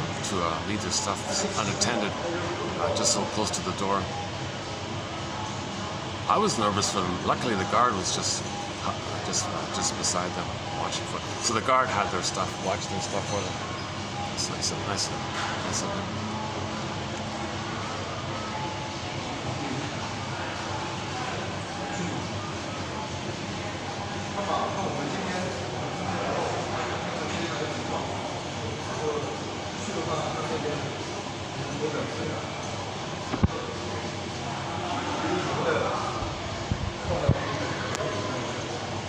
So instead of I'm okay, you're okay in the mind, which will allow for communication, intimacy. There's an eye to show the other one. You know the eye of the other. They show you their eye. You can have gratitude. So gratitude will be there. Okay, making I statements will be there. Creativity and spontaneity. There's intimacy. There's warmth and affection. You know they're a person. You know you're a person. He knows you're a person. You feel you have that kind of personal relationship. Thou. You know, there's a thou. You know, so there's a beautiful thing like that. No one is thingifying the other person. No one's transferring the past to the present and using the person as a stand-in for the past and recreating the past and the present. The person and the present not being seen. You're not seeing the person for who they are. Okay. A quick example of this is the falling in love stuff. Okay. If somebody in the present has the same psychology like your mother, and you have an unresolved need for love with your mother, and it's frozen there, and this person in the present has some similarity with some resemblance to your mother, you might feel that blissful feeling that's embedded in the frozenness. And then you transfer the blissful feeling to the person in the present. I think the person in the present is an emotional reincarnation of your mother in the past. Now, the spellbound, blissful, heavenly feeling, blissful oneness feeling, you transfer to the person in the present. Now you're infatuated, puppy love, spellbound love, okay, lovesick, okay, yesterday's song, with the person in the present. You only saw them for 1 second, just one look. That's all it took. Oh, just one look. So it's just a trigger thing. The person resembles the past. The past is flared up, but you don't remember. You don't remember the bliss of the mother. You don't remember the bliss in the uterus. You don't remember that blissful stuff. But the present triggered it. Then you transfer the feeling because that brain doesn't know time. So you're feeling it now, and you think it's with the person in the present. No, the person in the present is just a catalyst, just some resemblance of the past. But you don't know that because you're supposed to, when you're triggered, you're supposed to say, this is an old memory coming up. If somebody reminds you of your mother in the present, that's an old memory. Okay. So you gotta be careful. Love begins at second sight, when you know the person as a person, not as something that reminds you of the past.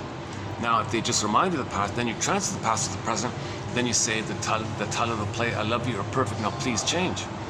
So in the beginning, you feel the great feeling, honeymoon phase and all that. Then the gravity of reality, they're not your mother, crash the gravity of reality. And now you're all upset. Well, that upset you feel, and all the anger and all the angry things you're saying, oh, you're a heartbreaker, you're a Fluschwieger, means heartbreaker in German. You're a betrayer, you lied to me, you failed. you're a deceiver and all. Okay, all that angry things you're saying, that's for the mother in the past. You chose that person to know how you felt with the mother in the past. That's why you chose them, because you have an unresolved need to process and mourn the past. You got to identify the past. So we crave to know the past, get the memory of the past, then you don't have to repeat anymore. So in the love at first sight stuff, that's not thou. That's just using somebody in the present as a symbol of the mother of the past, and still deal with the unresolved battle, business unresolved with the mother of the past. So you're not seeing them for who they are. Okay, but back to the premise here. So in the mind, it's instead of I'm okay, you're okay, instead of thou, right? Called whole object relations. Whole object relations allows intimacy, creativity, spontaneity, play, sharing, delight, cooperation. Both are better off all the time. Both grow together. Both enrich together. Both have Freud and Freud. Both have delight in each other's happiness. There's no Schadenfreude. There's what's called Freudenfreude. Delight in happiness, other person's happiness. Not Schadenfreude. You got Freudenfreude. Somebody thinks we got to add that word in the English language. It's got to be the word of the year. We got to make that the word of the year. We got to say it needs to be more active.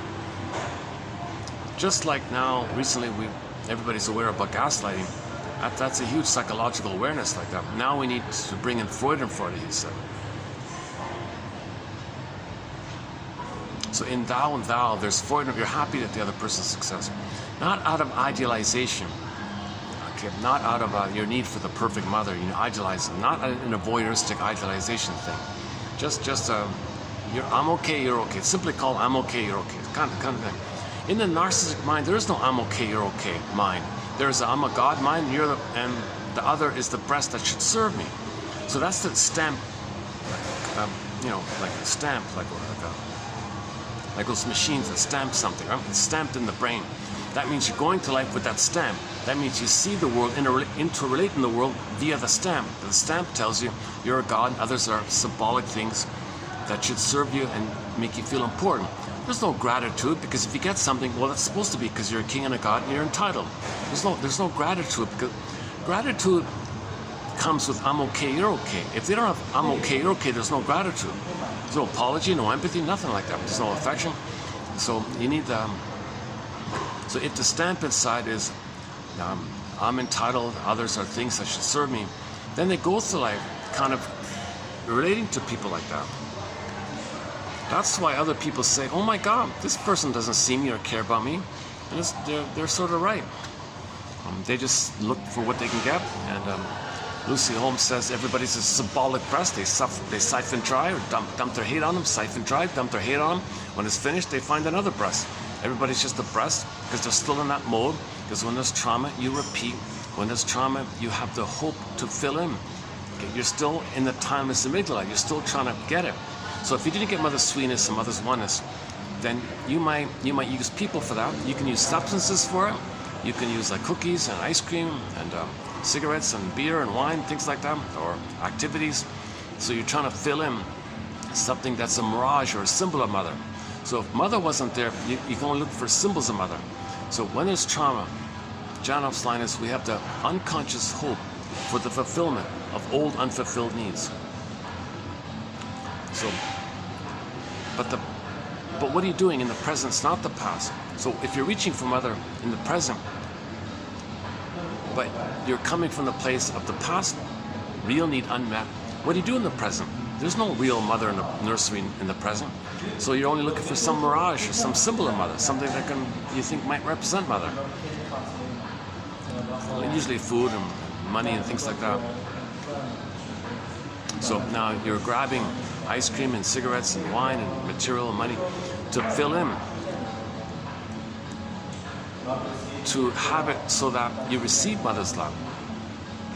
Because the amygdala does know time, but the present is not the past. You're past that critical time, so the symbolic stuff is always empty. Now, it's empty, but yes, you get a blip of good feelings in the moment, because in the moment, you might feel the fantasy that you're one with the mother. The fantasy that when you get the ice cream, for a moment, you might have a fantasy you're one with the mother. Plus, with food, you get sugar, and your brain thinks you're saved by the surplus foods, so you get serotonin like that. Or in the case of cigarettes, that the pain and the stress and the nicotine and the tar and all that stuff, that stresses the brain out. Now, when the brain is stressed out, it's going to blip up fantasies to go back to the good old days in what's called pathological nostalgia. Blip up the fantasies that once upon a time in the good old days in the uterus, you were in a blissful place. So get up those fantasies, because stress, you regress. So you make stress to regress to get the good feeling after you get the fantasies. So chemistry, fantasies, chemistry. So the cigarettes might be in that mode. Plus, for the moment, the nipple, the cigarette might be the pacifier, or the rubber nipple, or the thumb sucking. So you might trigger the memory of the childhood time when I stood in for the nipple, missing nipple. So you might have like a moment of, oh, I'm one with the mother side. It's vague, it's synthetic, they call it ersatz, self-object, ersatz. So you're filling in ersatz, symbols of the breast mother. Never works. Now you're on the hedonic treadmill. You're just doing it again and again, because you're constantly not ready to admit the mother's separate. Okay, that's why you got to build your consciousness to do the mourning process, to recognize mother failed you, betrayed you. You cannot heal if you don't call a spade a spade. It's this verdict of reality that makes the work of mourning so difficult. Okay, in the self-help people, they call it, you got to call it, recovery means you got to call a spade a spade. You got to get to a place where you know your mother failed you. She lied to you. She was like the wicked queen. She didn't love you. Okay, so quote unquote, my mother didn't love me. Why didn't she love me? You got to get that into that kind of area, and you will feel angry for a while. You'll feel shocked and surprised, but then when you feel sad about it, your Venus comes, the Phoenix comes, the Firebird comes, innate drive for healing. You can heal from this. You get your Venus when you admit the sadness from the truth. You don't get the sadness if you BS yourself. You got to get the truth. Then you can feel sad. Then the Venus comes. Out of the joy for which you pray is 100 tears away, sings Vonda Chakra. Okay, you can't get. Okay, so I was trying to say yesterday the line "I feel joy." Well, you need an eye there to feel the joy. How do you get the eye? Well, the sadness can bring the eye. So you got to first get the sadness. Then the Venus comes with the sadness. Then you can feel the joy. In the Disney film. Okay, first sadness takes the console, then joy comes back. Same with the sequel. Sadness was at the console first, then joy comes back. Joy is meant to run the console. Joy and sadness get zooped away. First sadness comes, then joy comes. So you can't bypass the sadness part. You know, the sadness brings your identity part. The sadness is the reality part. So you got to do the reality. But remember, the ego's damaged about reality. And when the ego's damaged, you still have this relentless hope that you believe your mother loved you, and you believe she's going to love you more, and you're stuck in this mode, and you're loyal to how you saw yourself reflected in your mother's eyes when you couldn't save her and she was disappointed in you, so you're self-defeating to maintain the tie. So you're dysfunctional to maintain the lie, to maintain the tie and the lie. Now it becomes familiar. Familiar. The word familiar, the first part of the word familiar comes from familial, meaning family. Okay. The second part of that word is liar. Dysfunctional homes, it's all about lies, but it's familiar.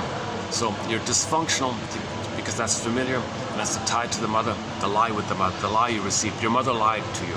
So you got to answer the question, how did my mother lie to me? Let me count the ways. How did my mother lie to me? Okay, forget about, if you're tempted to think Miss Buffy St. Marie lied or something, okay, well stop, hold the phone. You have an opportunity to ask yourself, how did my mother lie to me?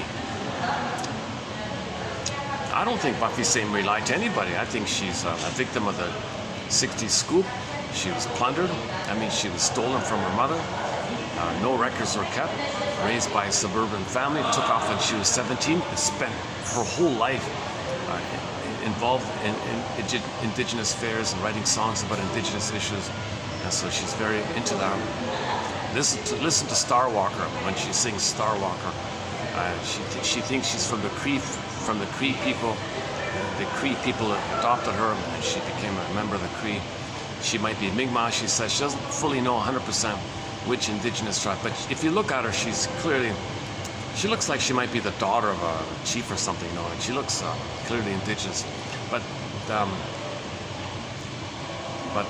as a red herring, they said, "Oh, she lied to you." That allows people to focus and project how their mother lied to them and say, oh, she lied to me. Now, you have a choice here. You can focus on how the singer lied to the public, which she didn't, but you have the opportunity to not care and just focus it. That protects your mother. Or you can feed, which wolf do you feed? Or you can feed the truth. Wait a minute. Never mind about that. How did my mother lie to me? My mother lied to me. So it's an opportunity to bring up how your mother lied to you if you're all upset that maybe this rumor that she lied to you. She didn't, but it's just a rumor. But use it because that's a stimulus. It's a resemblance that your mother lied to you.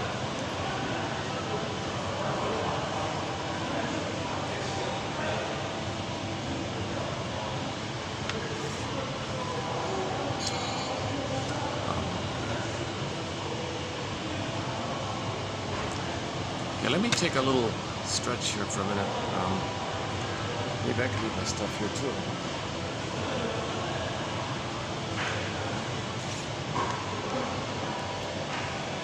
I think I can leave my stuff here for a minute. Let me just take a little stretch here.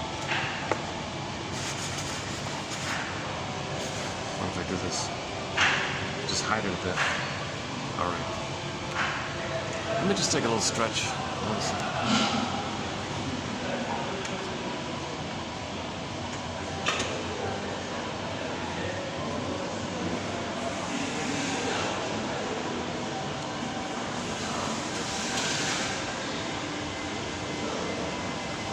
Oh, look at this.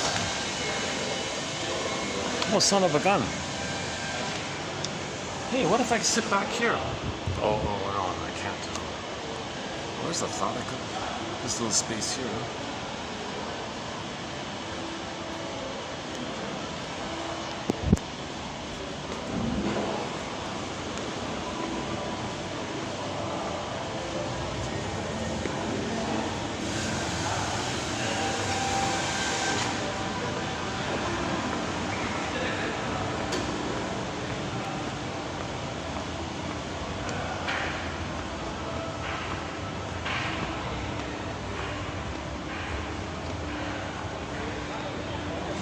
Busy.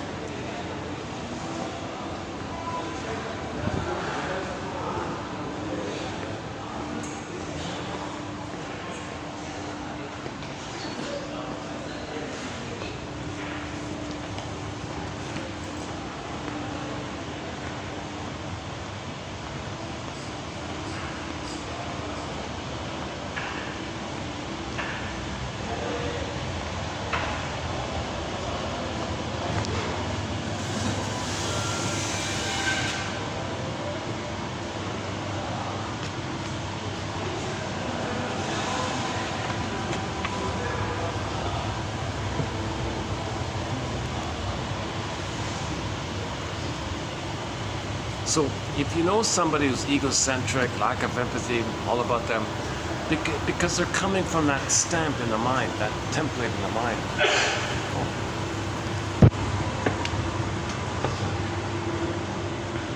Second thought, let's just go.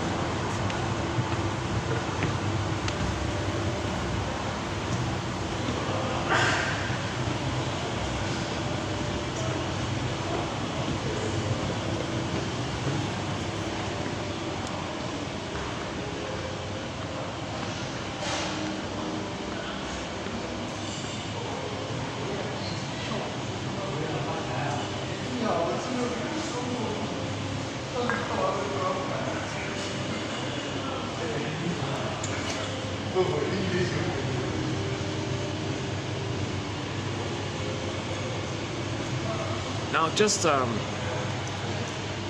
by a coincidence, just before coming out this morning, I was just skimming because on narcissism, and there was some kind of blurb about a book, and I haven't heard about this book before, so I looked up the website, the publisher's website, and they include like a sample from chapter 1 just like a couple of paragraphs kind of thing. And I thought, oh my God, this is the exact same thing I was trying to talk about yesterday. So what I want to do now is read from this book called Self-Devouring Society or something. Okay, the hedonic truth, the greed, the envy, repetition, compulsion. Okay, symbolic. So the world is you, which you shame. Then flip-flop, there's your mother, and you're angry at the mother. So you're greedy, destructive, envy, grenvy. So we're kind of self-destructive like this. We're pillaged and plundering. Mother pillaged us, mother plundered us, mother was a short seller, mother was a robber baron. From our baby's perception, we become her. The planet, everybody, 80%, are plundered and pillaged. And then you hate them. This is all, and this is like a loop. So that's why it's destructive. Oh yeah, this destructiveness quality, I'm reminded of Joy Harjo's song called, or poem called "A Rabbit is Up to Tricks." So let's see if we can play that as well.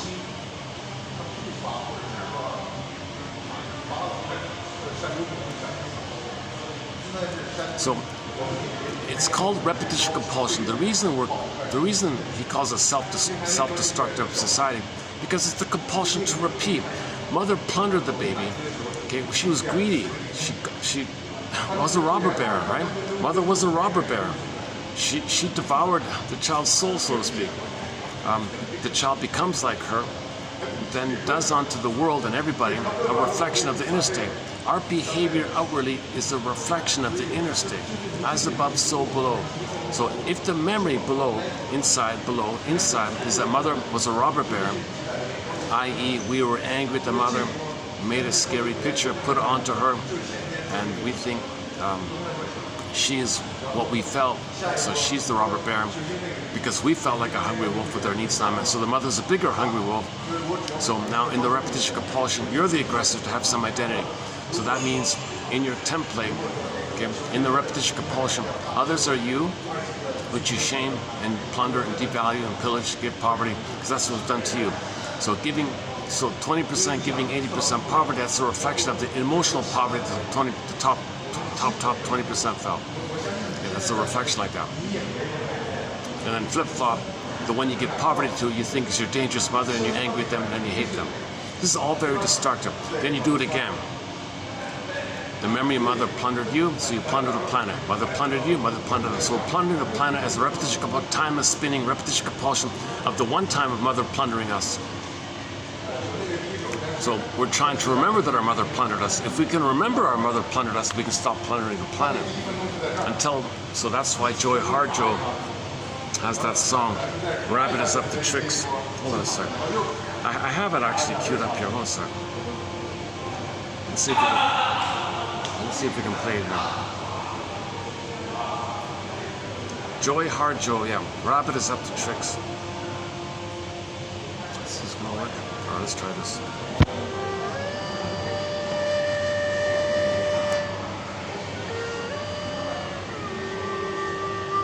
In a world long before this one, there was enough for everyone until somebody got out of line. We heard it was Rabbit, fooling around with clay in the wind. Everybody was tired of his tricks, and no one would play with him. He was lonely in this world. So Rabbit thought to make a person. And when he blew into the mouth of that crude figure to see what would happen, the clay man stood up. Rabbit showed the clay man how to steal a chicken. The clay man obeyed. Then Rabbit showed him how to steal corn. The clay man obeyed. Then he showed him how to steal someone else's wife. The clay man obeyed. Rabbit felt important and powerful. The clay man felt important and powerful. And once that clay man started, he could not stop. Once he took that chicken, he wanted all the chickens. And once he took that corn, he wanted all the corn. And once he took that wife, He wanted all the wives. He was insatiable. Then he had a taste of gold. And he wanted all the gold. Then it was land or anything else he saw. His wanting only made him want more. Soon it was countries. And then it was trade. Any thought, action, or dream rubs up against everyone else. The wanting infected the earth. We lost track of the purpose and reason for life.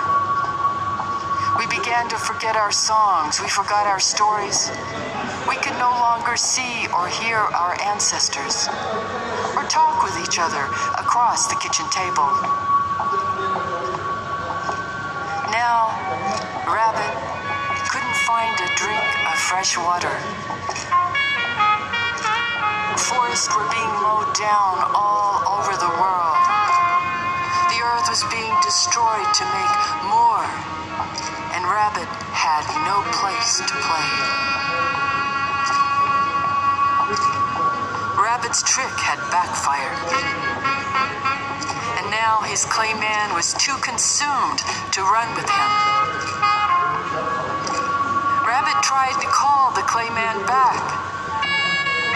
But when the clay man wouldn't listen, Rabbit realized he'd made a clay man with no ears.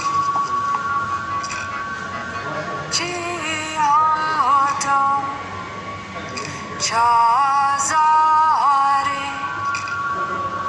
China,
two aspects of us, right?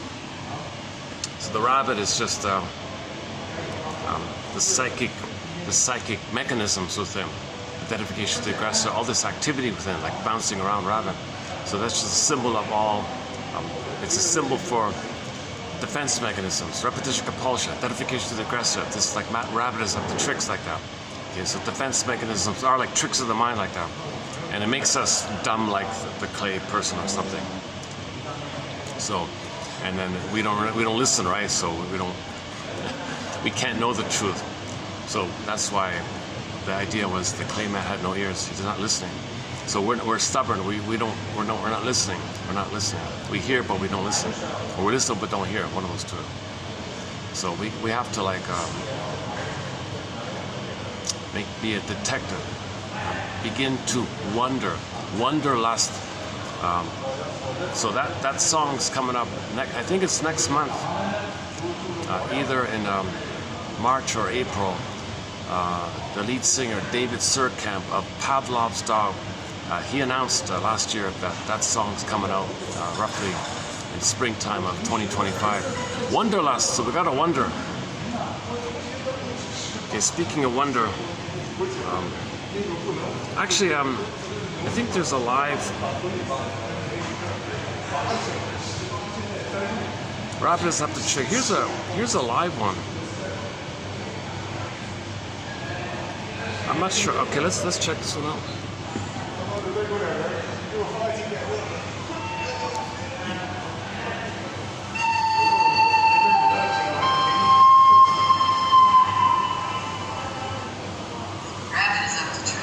Oh, okay, now hang on. Well, there she is there, but the audio's not too clear, right?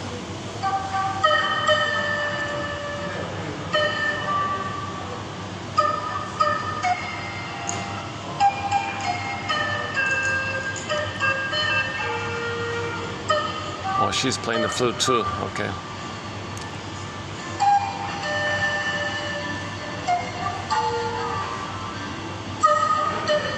Let's see, let's skip this, let's skip ahead.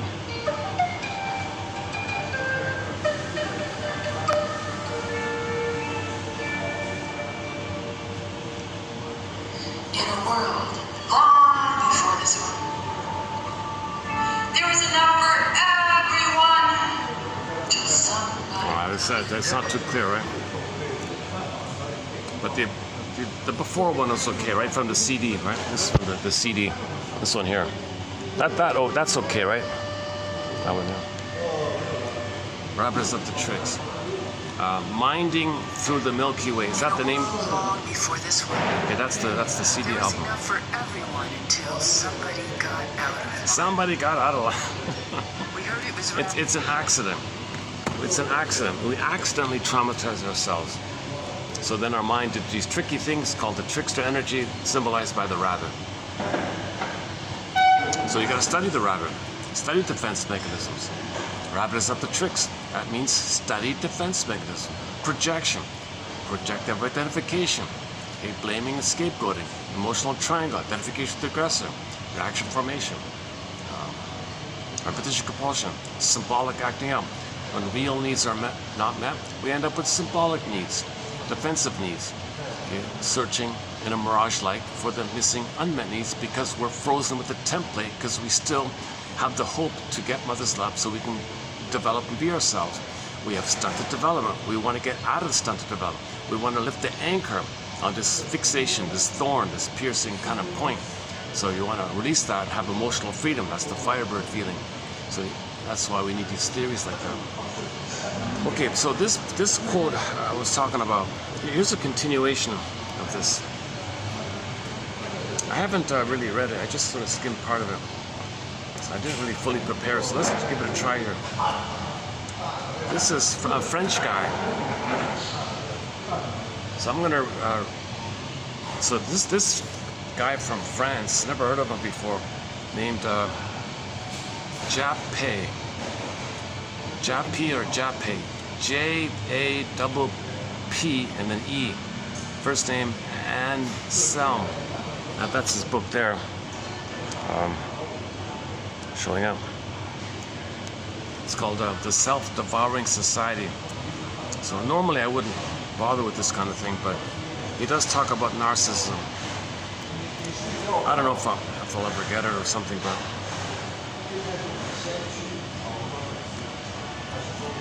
so what Joy Harjo just read, he refers to a Greek myth called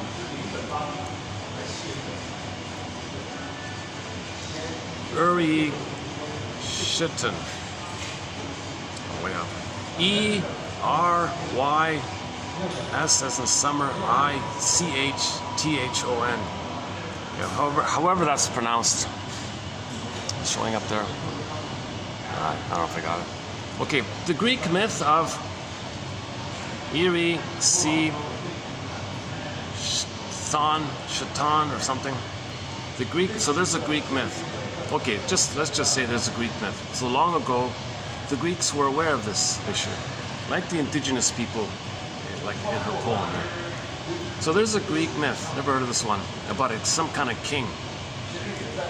So an ancient, so it's not real, it's just a symbol of greed, a symbol of our repetition compulsion, of being greedy onto others the way our mother was greedy towards us. Because she's still trying to gobble in the breast, get the breast. Greed means you're trying to get something whereby it can equate to you being nursed properly in the past.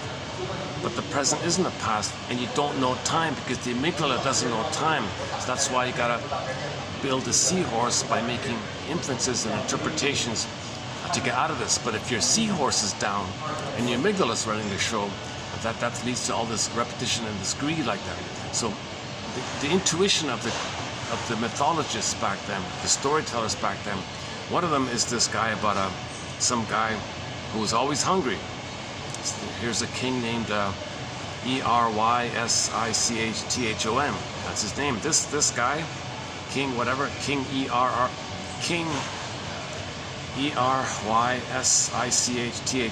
This king had a huge hunger. His hunger drove him to eat until the only thing left was to devour himself. So he ate himself finally. What a gruesome image, right? So he would just eat everything, and then he couldn't stop, so he ate himself. This image of a society being self-destructive like this forms the starting point of this book. Okay, also known as narcissism. Okay, someone who can only interact with the world by consuming it. Everyone is symbolic breast. Remember Lucy Holmes, everything's symbolic breast, gotta consume, dumps, consume, because there's no time in that brain. And the memory is, mother was greedy and robbed him. There's no time there. He becomes her, he's always repeating, as above. The constant repetitions in your daily life is a reflection of that time in the nursery. That trauma in the nursery, the weaning trauma. So we're gobbling the planet, destroying the planet because of weaning trauma. If the memory's weaning trauma, we're gobbling the... Now, weaning trauma is also known as the basic fall, abandonment syndrome, okay, relational trauma, interpersonal trauma, two-body trauma, two-person psychology trauma, betrayal trauma, ambient trauma, okay, mother-infant trauma, the trauma in the... early on like that. A narcissist, someone who can only interact with the world by consuming it and who cannot conceive of limits to his consumption. Like rabbit is up to tricks. So the greed is insatiable. Yeah, he's insatiable, right? He doesn't understand limits. Okay, where is it?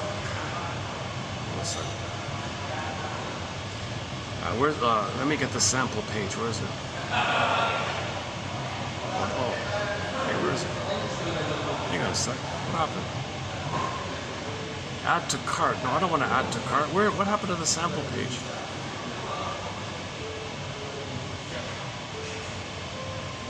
Oh, one sec. Oh, this is the shopping cart. Hold on a sec. Books. Okay, hang on. I thought I had it here. So, what is it called? Self-devouring society.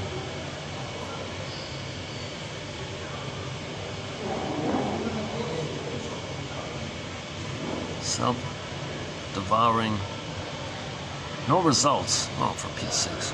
Oh, here it is. Self-devouring. Digital. Oh, there's a digital. Yeah, okay, digital. Where's the... Hey, what's going on here? Where's that sample? Where's that free sample?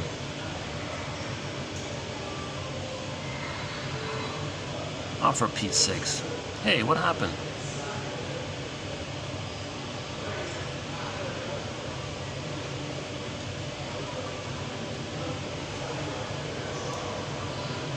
Oh, son of a gun. It's in here somewhere. I read it already. I read it, skimmed it. You gotta see more.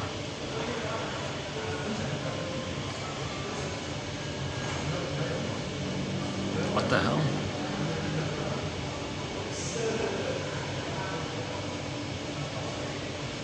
Books.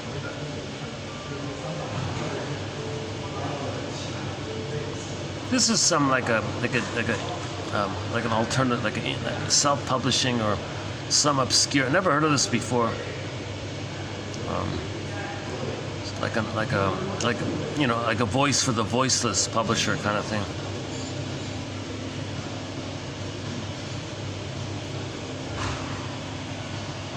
Son of a gun, what happened here?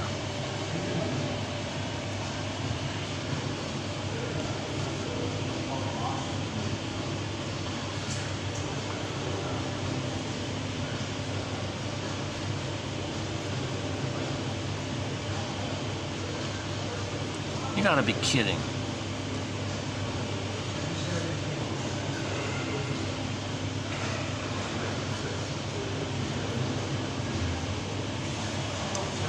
Son of a gun.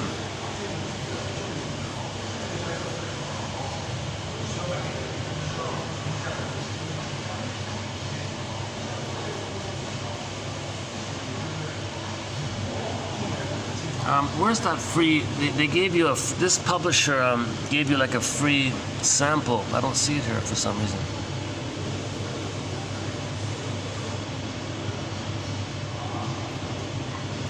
Chapter 1, huh? Chapter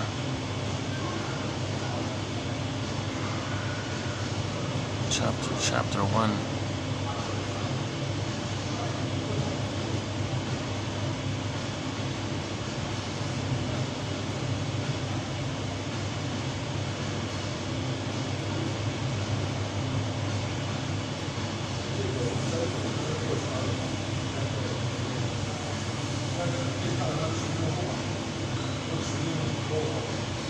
Self-devouring society.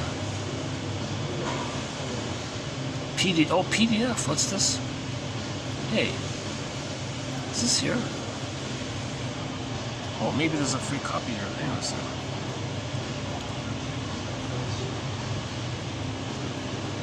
About this book.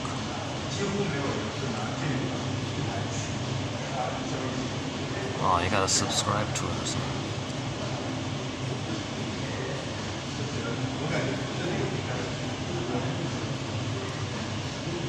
Oh, seriously? Product details. Oh, here we go. Oh, here we go. Excerpt. Okay, here. Excerpt. Go to the excerpt. Okay, from chapter 1. Okay, so this is a continuation.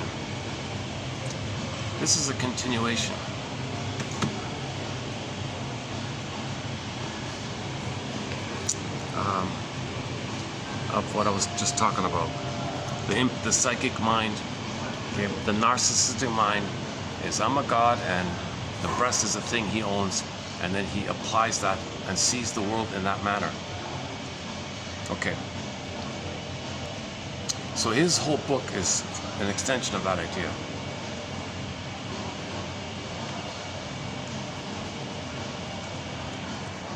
Okay, where are we here?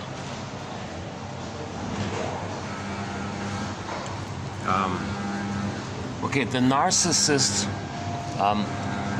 is essentially a person who remains, despite appearances, they may have 10 PhDs on their wall, despite appearances, at a very early stage in their psychic development.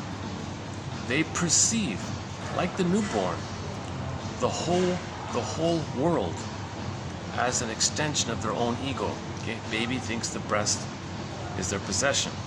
Okay, so the daily life is the whole world is the breast that they own, kind of thing. I'm saying it ridiculously, but. Or to put it better, narcissists do not conceive of a separation between the self and the world, since they cannot accept the original separation from the maternal figure. Okay, see, remember the baby couldn't accept the separation, self and other separation? That's a stamp there. That means he doesn't really appreciate or feel that others have feelings, that others have needs, others have emotions, others love and cry. Like, they don't care or feel, it doesn't recognize it. It's not, they're oblivious to it. They distort the reality and just see it as a missing thing that should serve them.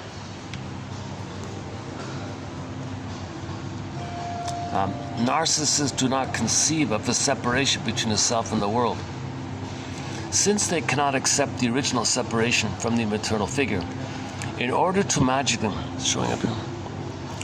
magically deny this painful separation and the feelings of loss of agency and distress it entails, the narcissist experiences the world, including people, as an extension of them somehow. Obviously, this is accomplished unconsciously. Behind an appearance of normality, the adult narcissist hides the inability of recognizing objects in the broadest sense, in their autonomy, and accepting their separation. They hide it. The egocentrism of the narcissist, its most visible aspect, is only a consequence of this process. So their egocentricity, all of their toxic masculine slogans in men and women, don't apologize, never regret, live forever, who cares, and all that stuff. That's your problem. You don't like my smoke. That's your problem, not mine. That's just one aspect of it, the most visible aspect. The external world is perceived as a projection. Okay? The external world is perceived as a projection. Objects and people are not perceived for what they are, but as extensions of what's going on in his mind. Okay, now in his mind, he's a god, and the breast is the thing he owns. So he transfers that onto the world. He's a god, and everything is symbolic breast that he owns. Faced with the feelings of this infantile megalomania, a king and a god, which resorts, at least in the case of a small child, to forms of hallucinatory satisfaction of their desires, the world is only an object to be manipulated. Okay, so, or even as an obstacle for the effective realization of desires so easily.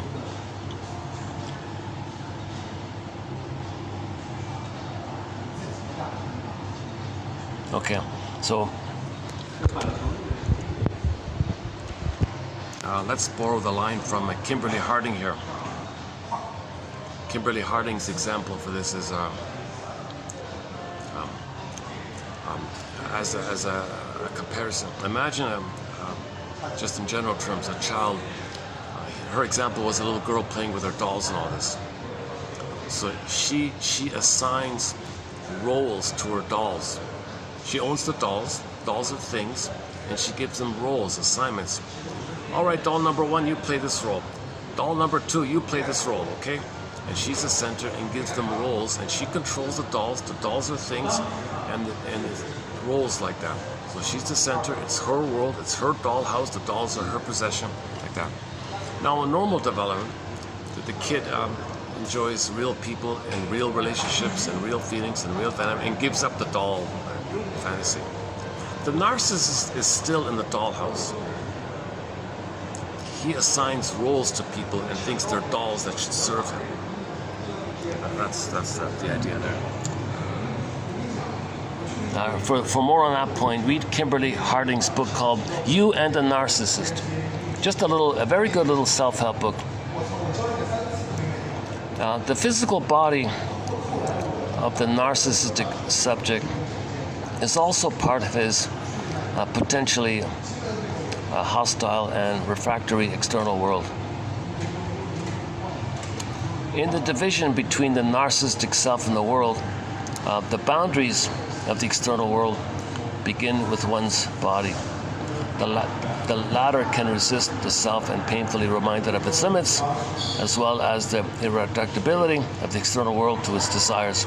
As for the ego, it does not immediately identify with the body and its sensations, but only with the inner world and subjects' impulses, called primary process.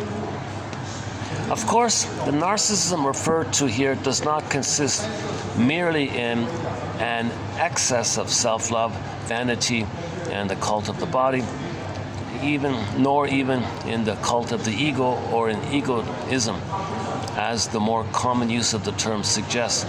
Narcissism, in the analytic sense, is on the contrary a weakness of the ego. The individual remains confined to a primitive phase of psychic development. It does not even reach the stage of the triangle, which gives access to relationships.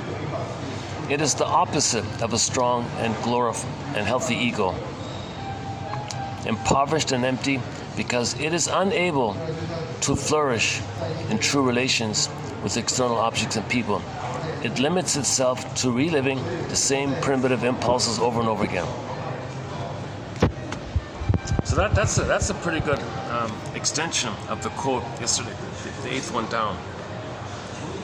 Again, yesterday, the weaning trauma is, broadly speaking, a consequence of the ego's inability to deal with the stress created by the recognition that the self and the source of primary security are separate entities. So it's the ego's damage.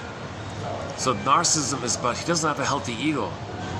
He has delusions of infantile megalomania, solitude of God, like the dollhouse example. He's got that kind of mind. He doesn't have like a reality ego that people have feelings. He doesn't care. You have feelings? I don't care. It's your problem. Stuff like that.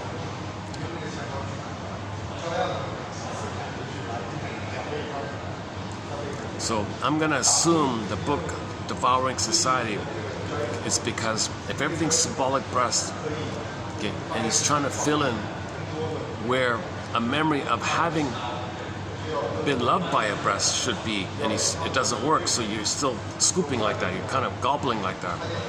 Okay, so hence the story of the king who kept eating everything and he ate himself. That's like, we're destructive like that. The rabbit is up to tricks. What was it? The hollow man kept everything. The stone man, what was it? The stone man gobbled up everything. So we're destroying the planet for a quick buck, basically. And Kirsten Wilson says, is that reasonable, really? Is it reasonable to destroy our home? Thinking that by doing so, we can feel that we were loved by our mothers back in the nursery? You gotta be kidding.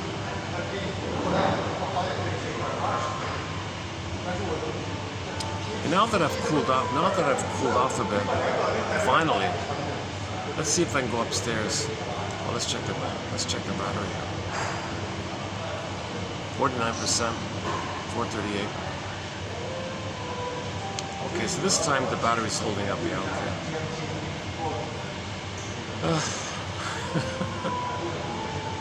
Today I'm not present today. I'm barely even looking at the camera. Usually I look in the camera when I speak. Today I'm just absent-minded today.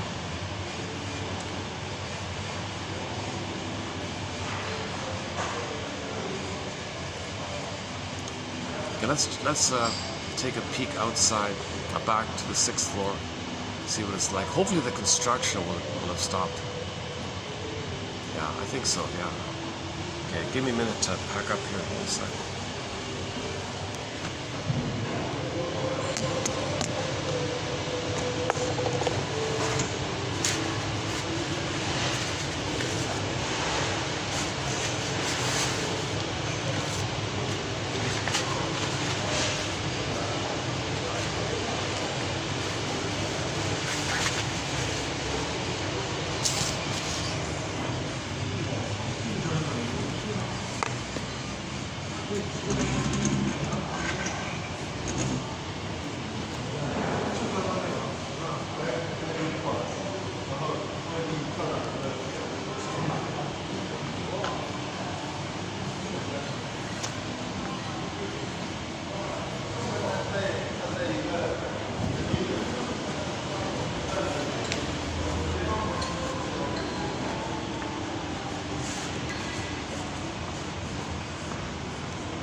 Oh, hi there. Where are you going? Yeah.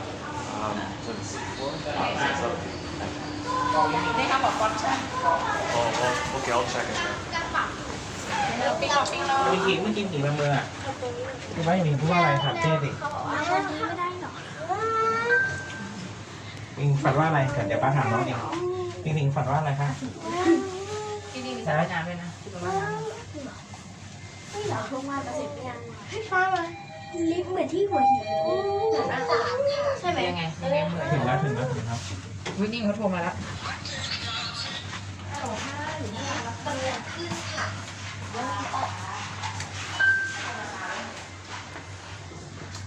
Okay, so we're posting this in the year 2025.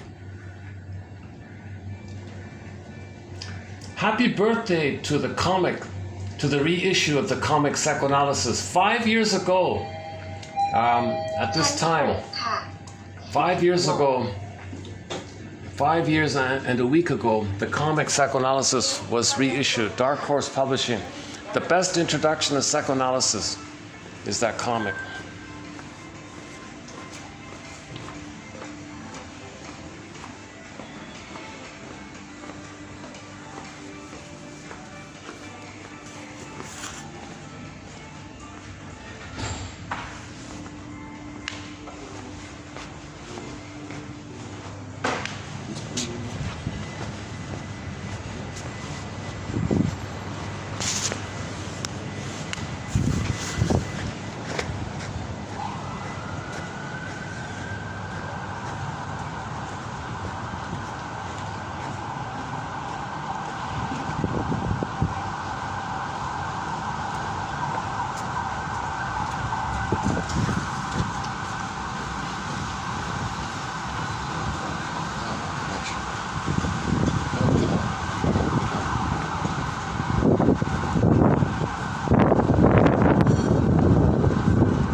Maybe I should have gone to the park today. It's nice outside.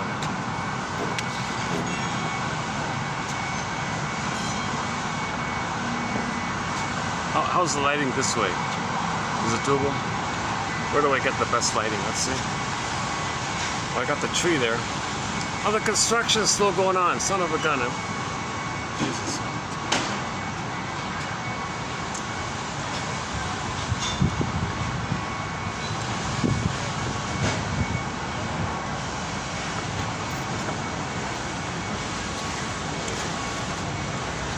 So that what I just read will be in an upcoming TQ quote. So I just found it this morning, just before coming out. I haven't had a chance to print it out. So that now I don't know what the rest of the book says, but let's see if we can find a copy of it.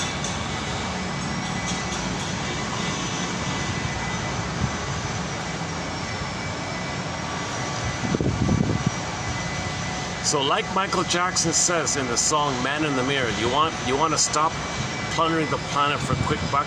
Well, look in the mirror and see your inner memory that you were plundered by your mother. And she was plundered. She doesn't remember that she was plundered, emotionally plundered. So she plunders the kid in an attempt to remember. Somebody's got to remember. Somebody's got to feel and more than you're ethical and moral and virtuous once you get back your golden ball. We had our golden ball, we went down the well, want to get it back. Once you get back your golden ball, get back your beingness, you're ethical and moral and virtuous, you're reasonable in the present.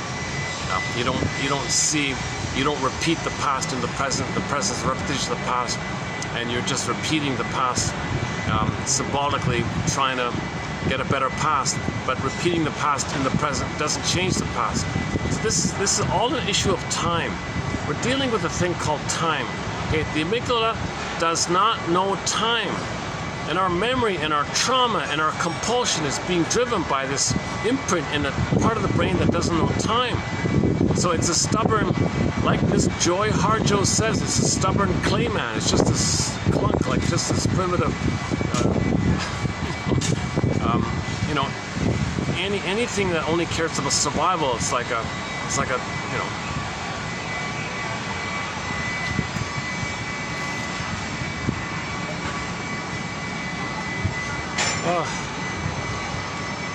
How we doing? Is the lighting okay here? All right. So I've got a little bit of, oh, okay, let's do this.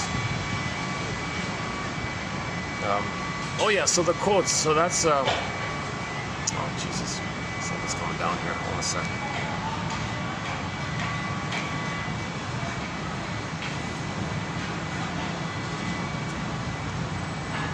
They're coming out this way. This is sort of a dead end here, so there's no through there. Okay, let's, hopefully they'll turn around. All right, let's run through today's quotes. So today's 2998.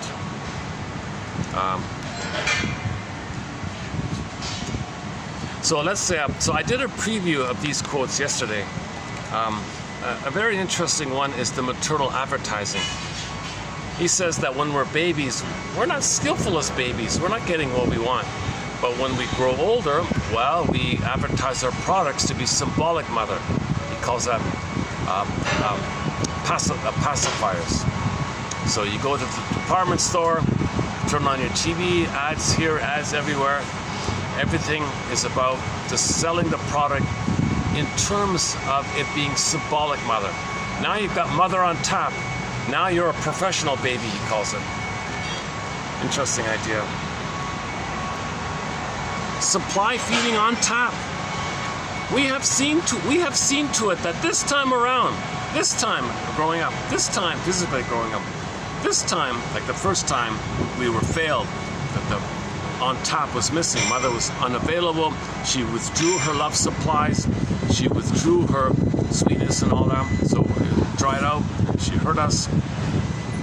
Well, now we grow up. No. Now this time around, we're going to be professional babies. We're going to advertise all our products in terms of positive mother, feeding us smooth, reliable, durable.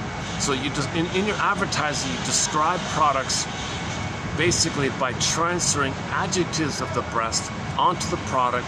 People will buy the product, associating the adjectives assigned to that product to the breast, and that's what you're looking for. Now you're a professional baby. That's his thesis here.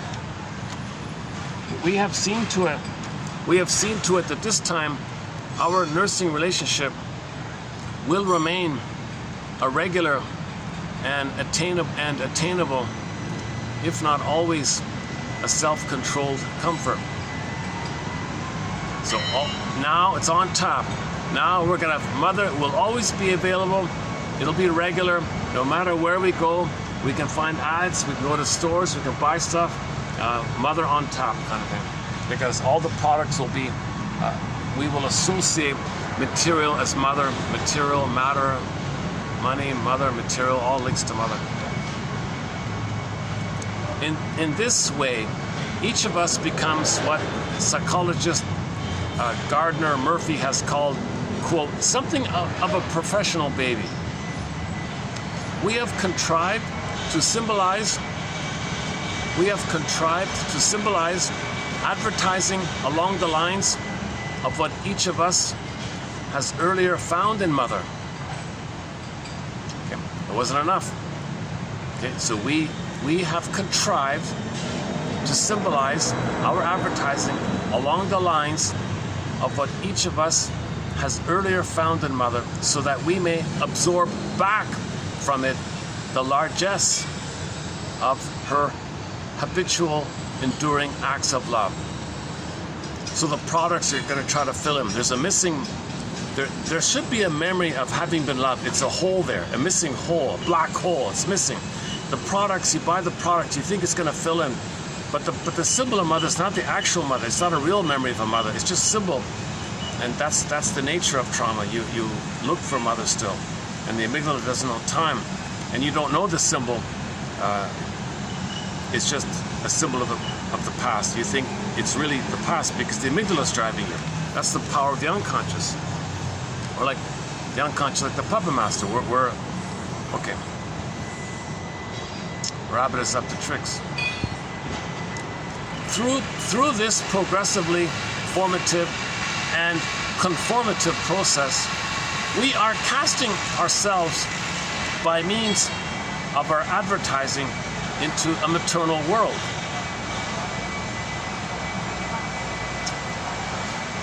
But by doing this, we ignore many areas of our social environment which might become future anchors for very different and far more mature attitudes. You see, he makes the point, we're missing something here. If we're bombarding ourselves with advertising, constantly in the mode of mother on top, because you didn't get it originally, so mother on top, well, you're missing the opportunity then to use ads to heal you, to enlighten you, to educate you, to teach you about rhetoric, to teach you about psychoanalysis, to teach you about awareness, to have interpretive literature, not just fantasy, childlike, infantile, greedy grabbing fantasies. So we're missing the opportunity to use the medium of advertising to enlighten us, to educate us, to make us more analytically minded, to make us think more critically, to think more reasonably, make us intelligent or something. It's just keeping us infantile. Mother's on top, mother's on top, we're professional babies. So advertising keeps us in the baby state, and it's always like a maternal kind of thing. So we're not growing up, sibling society, we're all babies, like that. So he says that's a missed opportunity. Our mothers in advertising set the tone for much of the limited spirit of our times. So people feel bored, people feel ennui. So wealthy people, they gobble, gobble, gobble, and then what? It didn't work. Now they feel ennui. Ennui. Oh my God, if they feel ennui, okay, now that's like the wicked queen almost. Now they're destructive. Envy and ennui. Now, people in poverty, they always have boredom because they have the hope to get mother. But wealthy people tried that already, it didn't work. Now they have ennui. So one line says, people who don't have money might feel bored, but people who do have money will end up feeling ennui.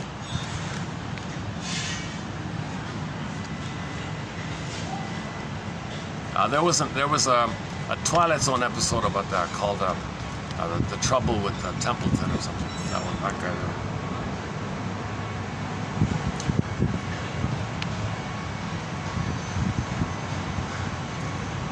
Okay, the alcohol. Okay, you know what? I did the alcohol one yesterday. Let's not do it again here. So, for a discussion about the last quote about the alcohol, okay, go to yesterday's video. Okay, the thumb sucking. Okay, it's a sad tragedy that a mother can see her baby sucking the thumb, and the mother doesn't get it. The baby's searching for the nipple. Mother withdraws. The baby turns to the thumb for the mother's nipple. Okay, that's childhood anxiety. Now this can be nail biting, sniffling, and other kinds of childish anxiety, nervous habits of children. Again, that's yesterday's video. Let's leave that for yesterday's video.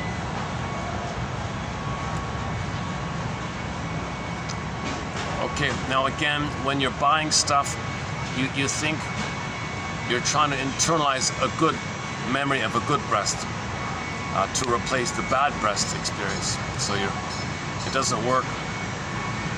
Again, yesterday's one. And whatever disappointments you have in regular life, it's the transference of the weaning trauma into those disappointments. Shall I compare thee to an onion? When you trace it back, it all goes back to the weaning trauma. And enters Mr. Spock in Star Trek playing the Requiem. Requiem, or the sad music for this condition of ours. In the Star Trek, they call it the eternal triangle. They should be saying the eternal basic fault or abandonment syndrome. Because when the baby's traumatized by the mother, they might turn to the father, that's the triangle. But the father cannot do what the mother should have done, so it's still the issue with the mother. But you're protecting her and you're blaming the father, so it's still the issue with the mother.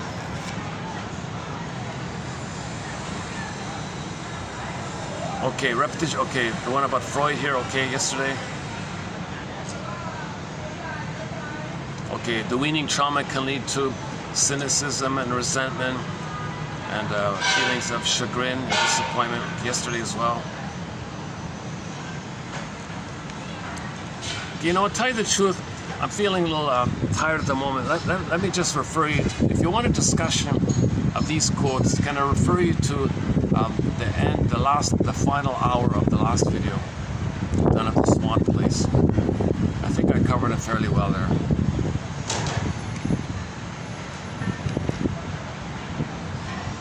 That's too bad. I think I'm a little tired. Yeah, I'm a little. I didn't get a full rest for today. I wasn't going to do a video today, but then I saw that blurb from the book Self-Devouring Society. You got to be kidding me! I just talked about it yesterday. Oh, I gotta go and talk about this to add to it. So seeing that blurb about that book from France, Mr. Jappe's book, made me want to come out. And I'll reread that quote that I read in a more refreshed mode, because I feel like I skipped parts of it. Rabbit is up to tricks. So why don't we play that one again? Yeah, hold on a sec. Let's dig up that one.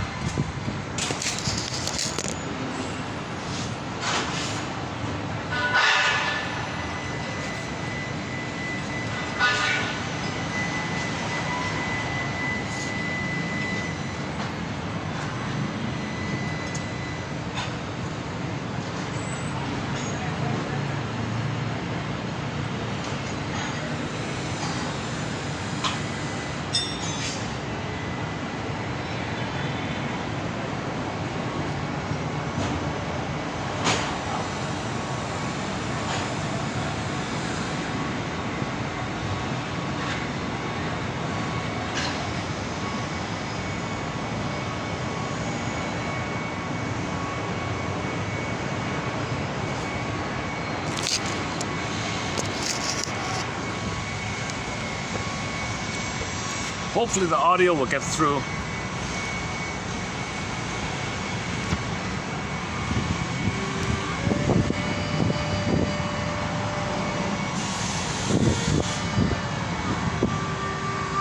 In a world long before this one, there was enough for everyone until somebody got out of line. We heard it was Rabbit, fooling around with clay in the wind. Everybody was tired of his tricks, and no one would play with him. He was lonely in this world. So Rabbit thought to make a person. And when he blew into the mouth of that crude figure to see what would happen, the clay man stood up. Rabbit showed the clay man how to steal a chicken. The clay man obeyed. Then Rabbit showed him how to steal corn. The clay man obeyed. Then he showed him how to steal someone else's wife. The clay man obeyed. Rabbit felt important and powerful. The clay man felt important and powerful. And once that clay man started, he could not stop. Once he took that chicken, he wanted all the chickens. And once he took that corn, he wanted all the corn. And once he took that wife, he wanted all the wives. He was insatiable. Then he had a taste of gold. And he wanted all the gold. Then it was land or anything else he saw. His wanting only made him want more. Soon it was countries. And then it was trade. Any thought, action, or dream rubs up against everyone else. The wanting infected the earth. We lost track of the purpose and reason for life. We began to forget our songs. We forgot our stories. We could no longer see or hear our ancestors or talk with each other across the kitchen table.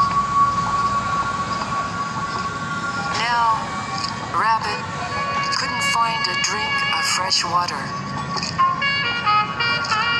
Forests were being mowed down all over the world. The earth was being destroyed to make more, and Rabbit had no place to play. Rabbit's trick had backfired, and now his clay man was too consumed to run with him. Rabbit tried to call the clay man back, but when the clay man wouldn't listen, Rabbit realized he'd made a clay man with no ears.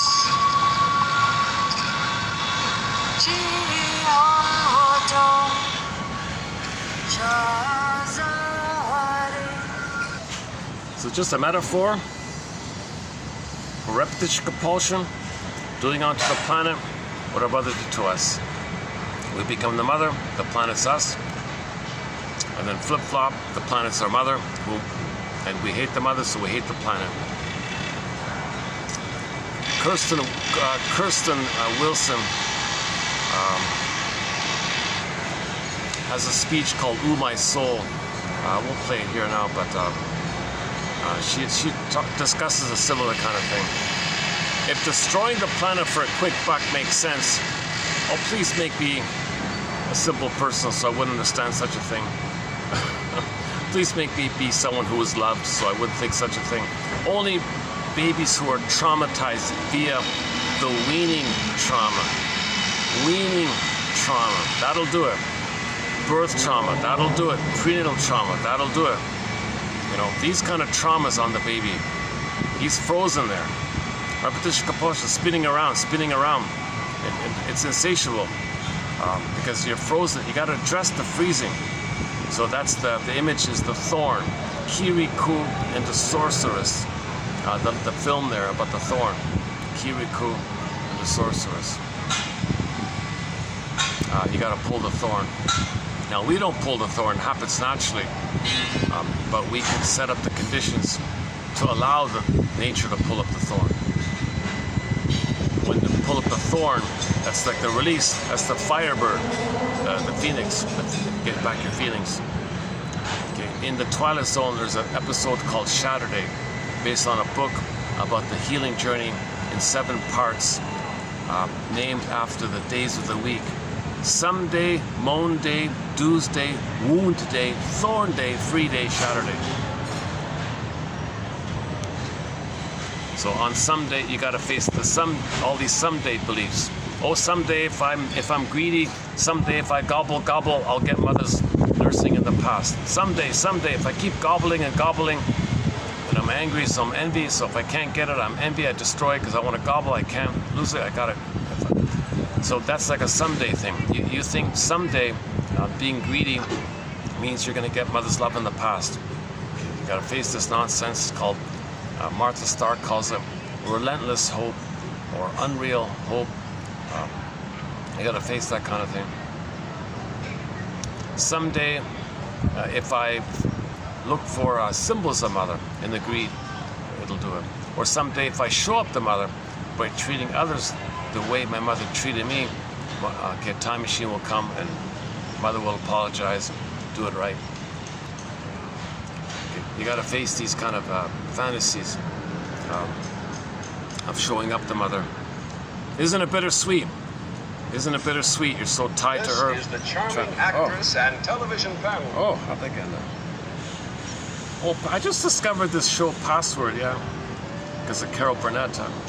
I watched the Carol Burnett has a very good clip called Visit from Dan. Oh my God, I could play it here.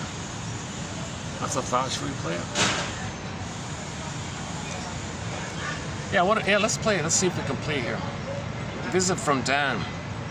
Go to the Carol Burnett show. I'm not sure about the noise around here, but if you don't hear it too well, look up a visit from Dan by the Carol Burnett. It's about 15 minutes long. It's a very good. So on the topic of narcissism, the mother is narcissistic. You see, here you are, mother taking center stage. My life is destroyed, and here you are taking center stage. Dan says, yeah, and I thought my mother couldn't see past the end of her nose. Visit from, is that right? Visit from Dan. Oh, a second.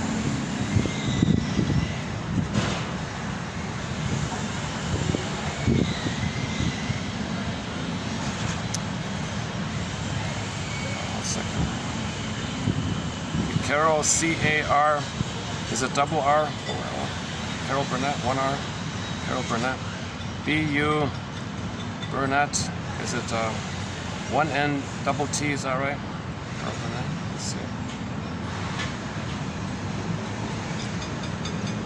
Visit from Dan, here we go. It's 19 minutes long.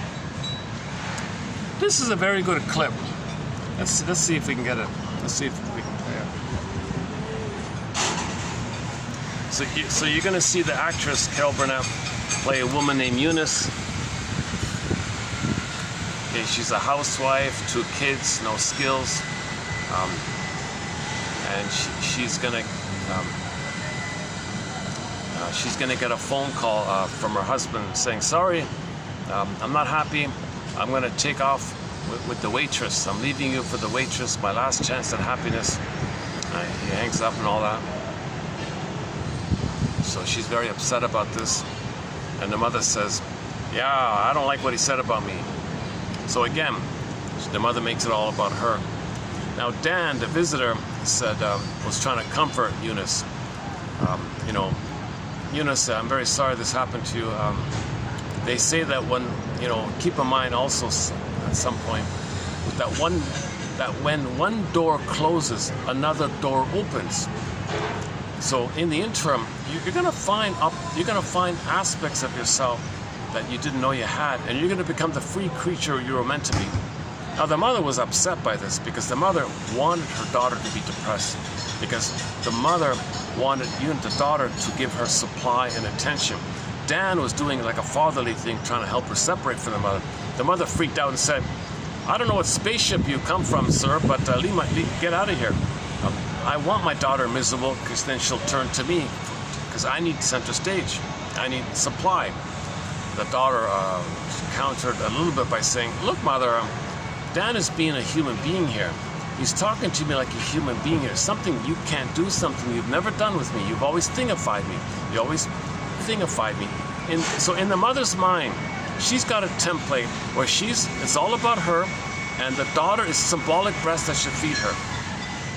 And Dan wasn't doing that, so she barked at Dan, "Get out of here. You're an alien," kind of thing. So this clip, it's 19 minutes long. It's a very good example of narcissism. The mother is very narcissistic. She didn't have empathy. Okay, a little bit at the end. You can't be totally miserable. So a little bit at the end, the mother, you're going to hear an ironic, twisted kind of gift from the mother. "Well, I'm here for you." Uh-oh.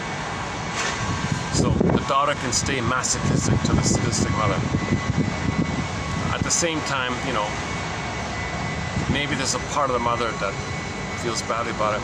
So I'll leave that as a question mark, if there was any kind of love on the mother's end at the end or not.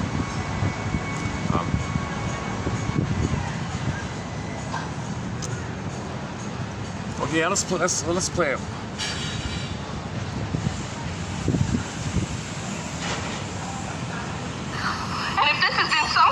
Joke, oh boy. Oh. Is he gonna get it? Hang on.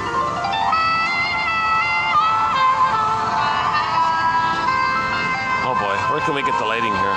Oh, sorry about the lighting. Can we eat now? Just because Ed can't get home on time like an ordinary husband doesn't mean you gotta starve me to death. That's the mother. All right. That's Feed the boys early. That's then Eunice. Go out. Feed you now, because you're starving to death. Feed Ed later, because he ain't home yet. Lord, I feel like a glorified zookeeper. I know I'm a dreamer, but I was hoping that my 2 grandsons would sit down at the table when Gam Gam came over for dinner. Oh no, they're out somewhere playing in the traffic.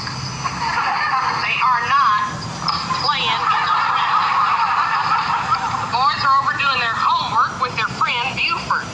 Well, you obviously believe that, Eunice, so enough said.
This is my day. Two charming ladies in one fell swoop. Hi.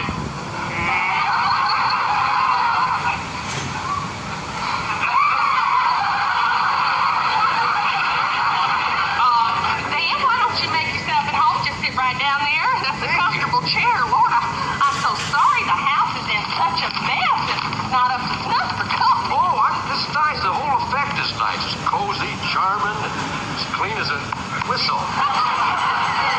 Hey, I'm not interrupting anything, am I? Oh, no, not at all. Not at all. We weren't doing a thing, were we, Mama? Nope, just eating. Hey, I am so sorry. Please go ahead, you two, and eat. I'll sit over here and read a matchbook or something.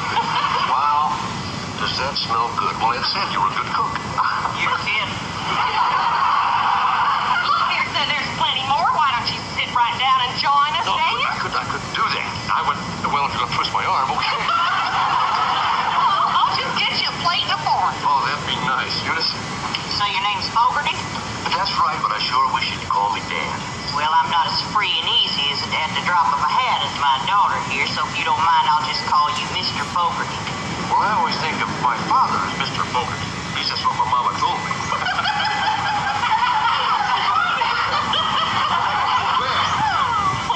Anyway, it must have been a couple of years ago, I guess. Ed and I run into each other in this, hotel. In Denver, I think it was. And, you know, we got that kidding around and laughing our darn heads off. Ed always does seem to have a good time when he's away from home. Well, we weren't having all that good a time, you know. We're just sitting there, sort of smiling. And Ed said to me, Dan, he says, what the heck, have you ever down Raytown Way? Why don't you just drop by and stay a while? So, Well, gee, Dan, I can recommend a real nice little motel. It's right on the outskirts of town. Some of our relatives stayed there last year when my aunt died, and they said it was real clean and real cheap. And they got free soap, and the glasses are wrapped, and then in the bathroom they got them little paper ribbons around the seat. that's great to know. I wouldn't dream of imposing on you and Ed in your own house. Even though I'm a quiet kind of a guy, you know, I'm comfortable on a sofa or even a mat on the floor, you know. So, anyhow, I got kind of a bit of the gypsy in my soul, so the other day I said to myself, what the heck, Dan, why don't you go on down to Raytown? You know, maybe you can help Ed out with his chain of hardware stores or something. His chain? Ed's got one dinky little store you can't hardly turn around in it without knocking something over. Sneaky son of a gun. But you know, Ed could use a little free help down at the store, Dan, because all he's got down there is this nitwit assistant by the name of Mickey Hart, and all he does is just mess things up, and he goes around getting paid for it. Eunice, I don't imagine Mr. Fogarty here was planning on helping out for free. I'll get it. That might be it. Hello? Oh, Ed, dear. You realize what time it is? No, wait, just a minute, Ed. Let me say something, please. There's somebody here to see you. Don't tell me who it is. Well, never you mind. That's a surprise. And you got another surprise when you get home, too. Your dinner. Know what you're gonna have? Spaghetti. Ice cold spaghetti. You think I'm gonna heat that sucker up again for you? What's all that racket I hear in it? Where are you? Are you in a bar? The airport? Ed, what is the matter with you? If this is a joke, this is in very poor taste. You're drunk. You are drunk. Well, if you ain't drunk, mister, you had better be. I'm sitting here waiting for a ride home. Just shut up. Ed, you must be completely out of your mind. When you get back here this minute, mister, you'll regret the day you were born. What? Well, who do you think you are talking to? What? What? What?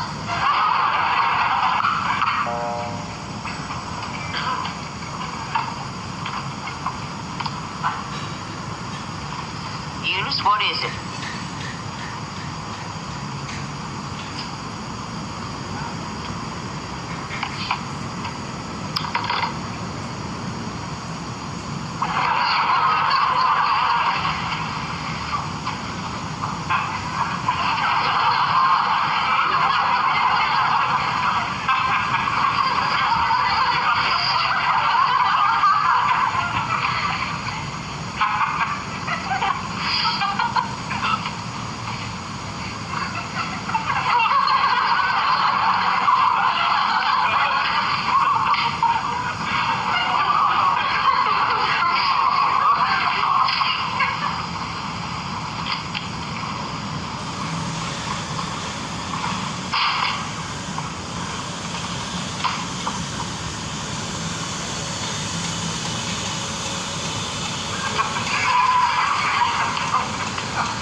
Getting on an airplane and flying away with the woman he loves and leaving me forever.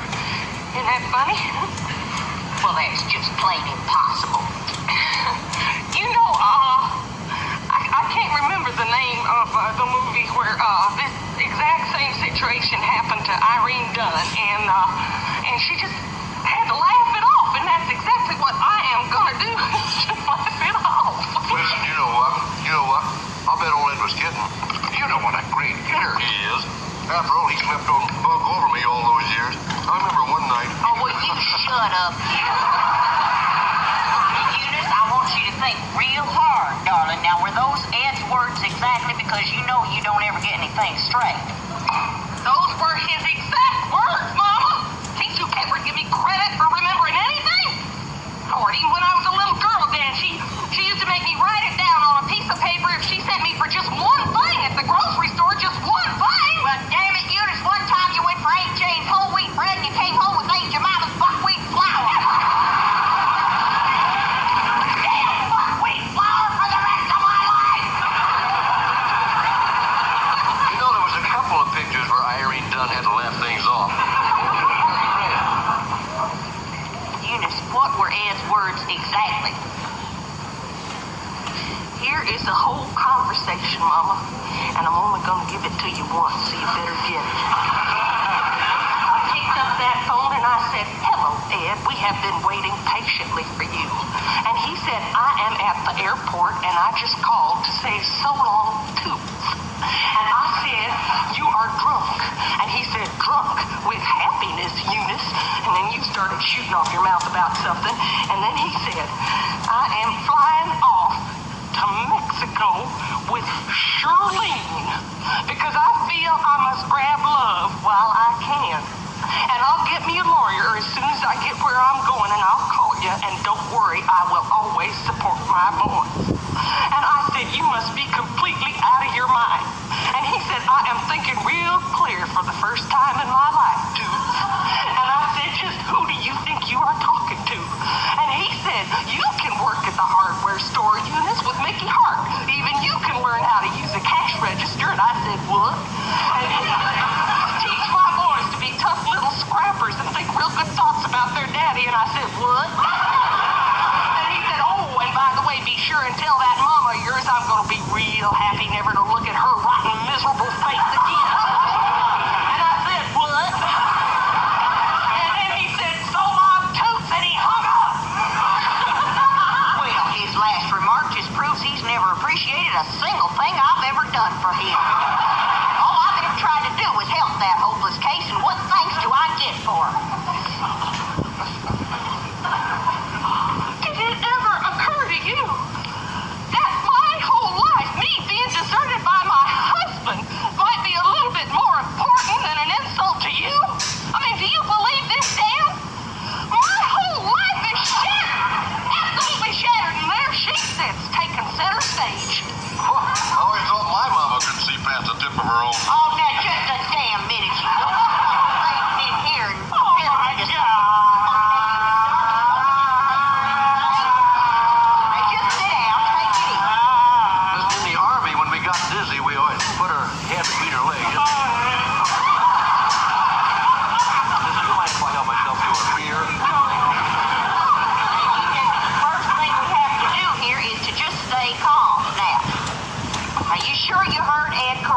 because you know you never get anything right.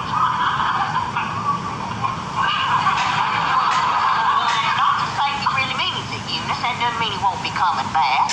You didn't hear his voice, Mama. You say he ran off with a woman? Well, what the hell else would he run off with? Well, I don't know. I wouldn't have been surprised if it had been that Mickey Harnhill and two of them still carrying on worse than them cop teams on TV. The woman, Mama. Boy, she must be some prize package. Oh, I tell you, Aunt must have a screw loose. Why would a man want to leave a lovely wife in a home like this? I bet you she's all doped up like everybody is today. Oh, Mama, what am I gonna do? I don't want to go to work in that icky old greasy old hardware store. How am I gonna raise my boys without a daddy? I don't have any skills. I can't type. I can't run a switchboard. Oh, the only thing in this world I'm good for is housework.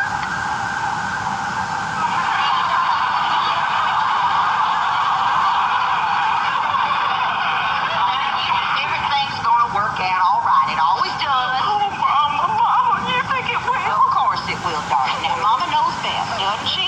Oh, yes. Wasn't it Mama who told you not to marry Ed in the first place? Wasn't it Mama who told you he was gonna bring you nothing but grief? I knew it. I've been waiting for it. Not 1 minute after I have been dumped into a life of poverty and starvation, and here you go with I told you so. Boy, you sure like to kick a person when they're down, don't you, Mama? Very much. A real pretty picture you painted me in front of this stranger here. All I'd like is for my judgment to be respected once in a while. That's all. You know something, Eunice? I have been where you are right now, and today I can laugh about it. I don't have one bitter thought about my ex-wife, even though she was a vicious, backstabbing sneak. See, one door's got to close before another door can open for you.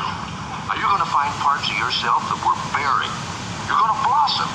You're going to become the wonderful, free creature that you ought to be. Hey, just a minute here, Bright Eyes. I don't know what the hell flying saucer you came in out of.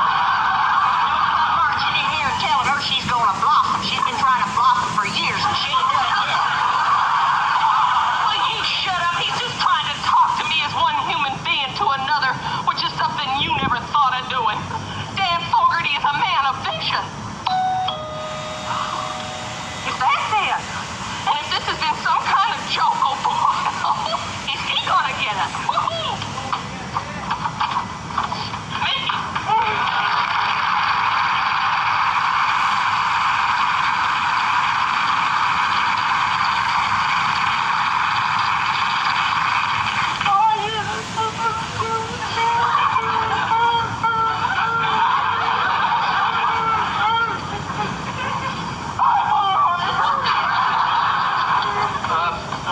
Fogarty. Dan Fogarty.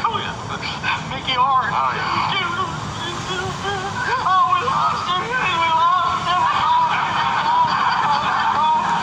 Mickey, will you snap to and tell us what the hell's going on here? Now, where's Ed gone? He went down to Mexico to get a divorce. Said he's going to start a whole new life all over again with that Miss Shirley. Who is this Shirley person? Well, she's that waitress, that cocktail waitress down there at the Silver Slipper. Kind of a big, tall, soft, pale-looking lady. Got great big long eyelashes on her like that. Great big hairdo about that high on her like that. Is she a dope addict? Mickey, how long have you known about this little plot of Ed's? Just found out yesterday. He came to me, said he needs some money, so he sold me half a hardware store. Ed sold you half our hardware store? Well, why didn't you call me? Oh, lay off the little simp, Eunice. He doesn't know any better. Hey, Eunice, listen, attractive woman like you oughtn't to be left all alone, you know that? Now, don't you think with Ed gone, you feel just a little bit safer with me sacking out on that couch at night? No, she wouldn't. I'm not talking to you, Mama, not pulling your claws. Mickey, will you please drive this man somewhere? Where? I don't care where. Some hot house on the other side of town. The further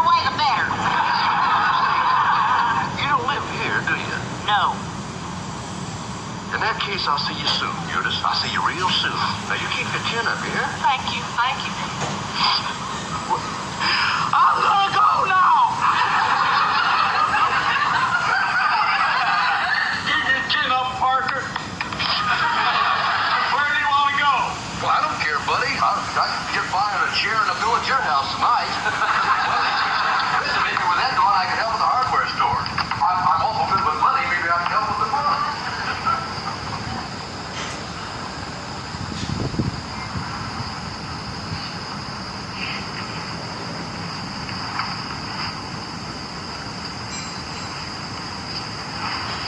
What am I gonna do? Eunice, darling, I don't know what to say to make you feel better. I just want you to know you've always got me, baby.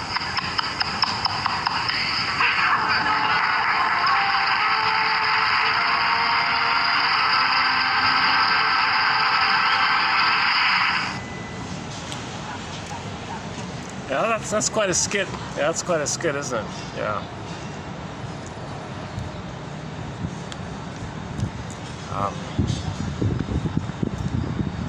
This is the lovely singing star and sweet. So the Dan guy turned out to be a bit of a This is the lovely singing- freeloader kind of guy or something. But yeah, okay. So if it didn't come, if it didn't come through, see, yeah, it's on YouTube, obviously.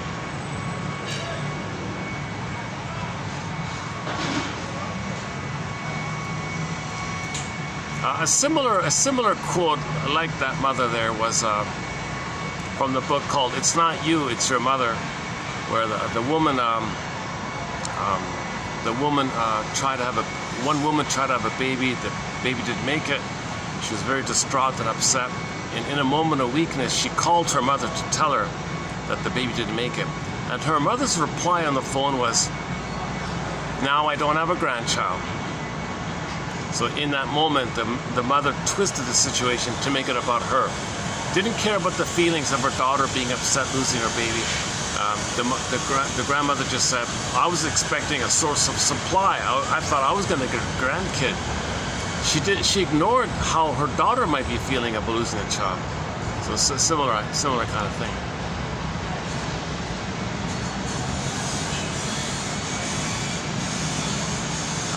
The traditional joke by the shrinks is, Masterson tells it in the interview. Some guy is at a cocktail party telling everybody about his, was it a book or something? So he's telling everybody about the book, about his book, and about him and his book like this. And he's doing all the talking. Finally he said, "All right, enough about me. Let's talk about you. What do you think about my book?" So he's turned around again. So that conveys the psychic structure. It's all about them, and everything around them should feed them, attend to them, give them attention, serve them, make it about them. They got to feel center stage. They got to feel important. They don't want to be ignored. If they're ignored, they might get a narcissistic injury. They might feel there's no breast, and they would feel what any baby would feel in the amygdala memory system, what any baby would feel if there was no mother. So that's called abandonment depression, abandonment anxiety, abandonment syndrome, all this massive fears like this. So that's called, in the present, that's termed narcissistic injury, narcissistic rage. So there was a guy that was slighted, some stranger looked at somebody, didn't look back at him. He felt slighted. He was enraged all of a sudden because he thought everyone should attend to him. And I think the guy put on some kind of display, look at me, look at me. Someone didn't look at him, he was enraged. How come you're not looking at me? I'm the center. Everyone should look at me. Everyone should see me as the center. Kind of thing.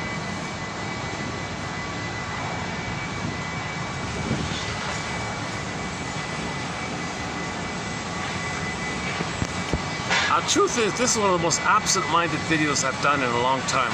I've been very unpresent in this video. This is not one of my better deliveries, but I want to get the quotes out. And actually, to tell you the truth, I'm finally caught up with this video.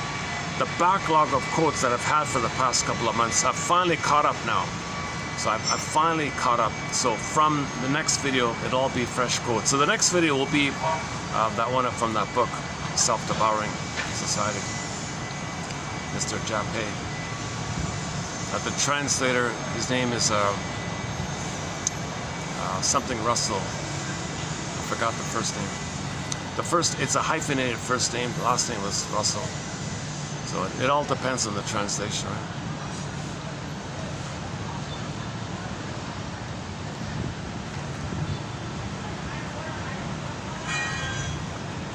And that quote earlier about the professional babies quote, how everything's too maternal like that with the products and all that. He thinks, well, in yesterday's reading of that quote, the reminder came up of the movie Matrix. Matrix means womb or mother. And what was the message of that famous film Matrix? You got one guy who owns everything, and everything serves him, right? He was the guy. All the people around him were in a coma, and he drew energy from them, heat from them, electricity from them. He used their bodies as electricity. So he was the baby, and all the people were symbolic breasts. So that was like an extreme, over the top.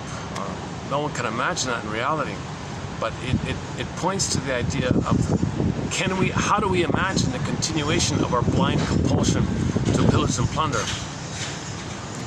Okay, so it's up to our own initiative to develop our sense of reality. If you continue to dump plastic into the ocean, the oceans might heat up. Can't we see the reality of this? Dead fish are coming on dead seals and dolphins and whales are showing up on the beaches. Dead fishes are showing up on the beaches. The soil is damaged. The air is polluted. Can't we be realistic?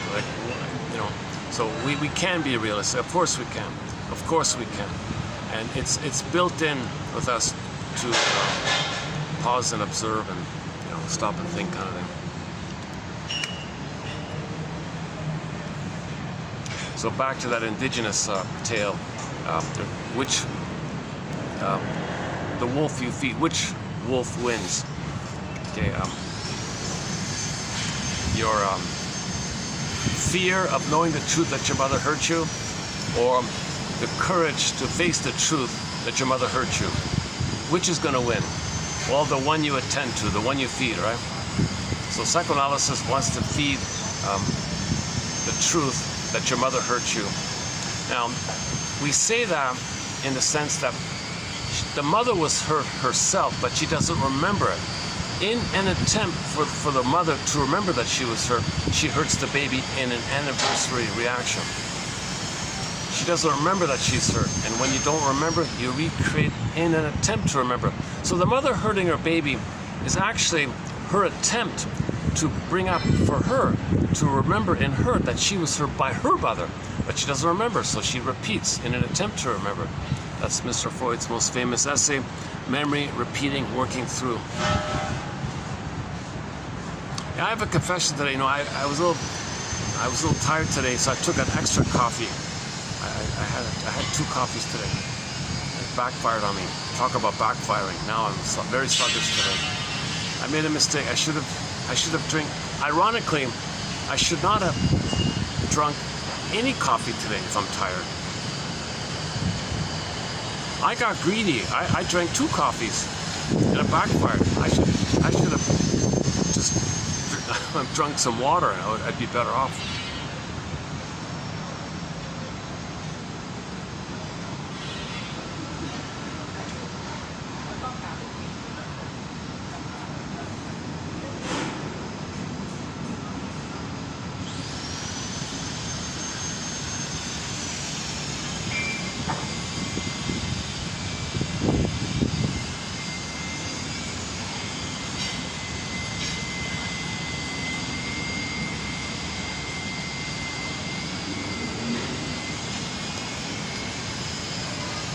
Well, as with each video, submitted for your consideration and approval, of course, should you choose to accept it, is to read the quotes here, see if there's one of interest, and then use it as a springboard, a prompt to free associate with.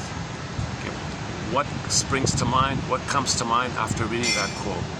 Okay. What does this quote suggest to you? What does this quote remind me of? And just see if anything else comes up. Now you're making it conscious.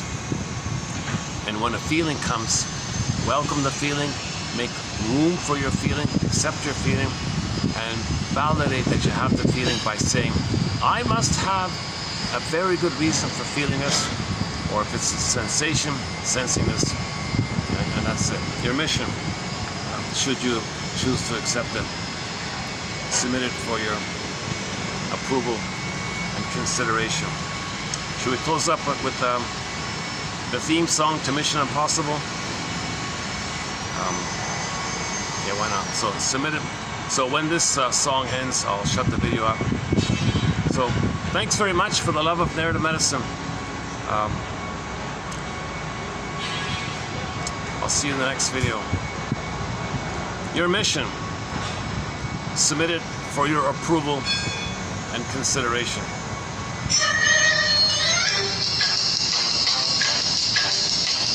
Is to read the quotes and use one as a springboard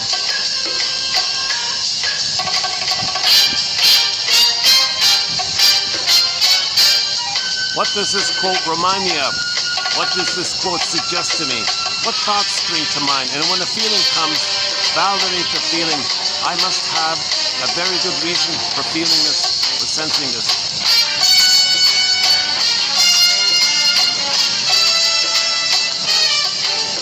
Submitted for your consideration. Thanks very much. See you in the next video.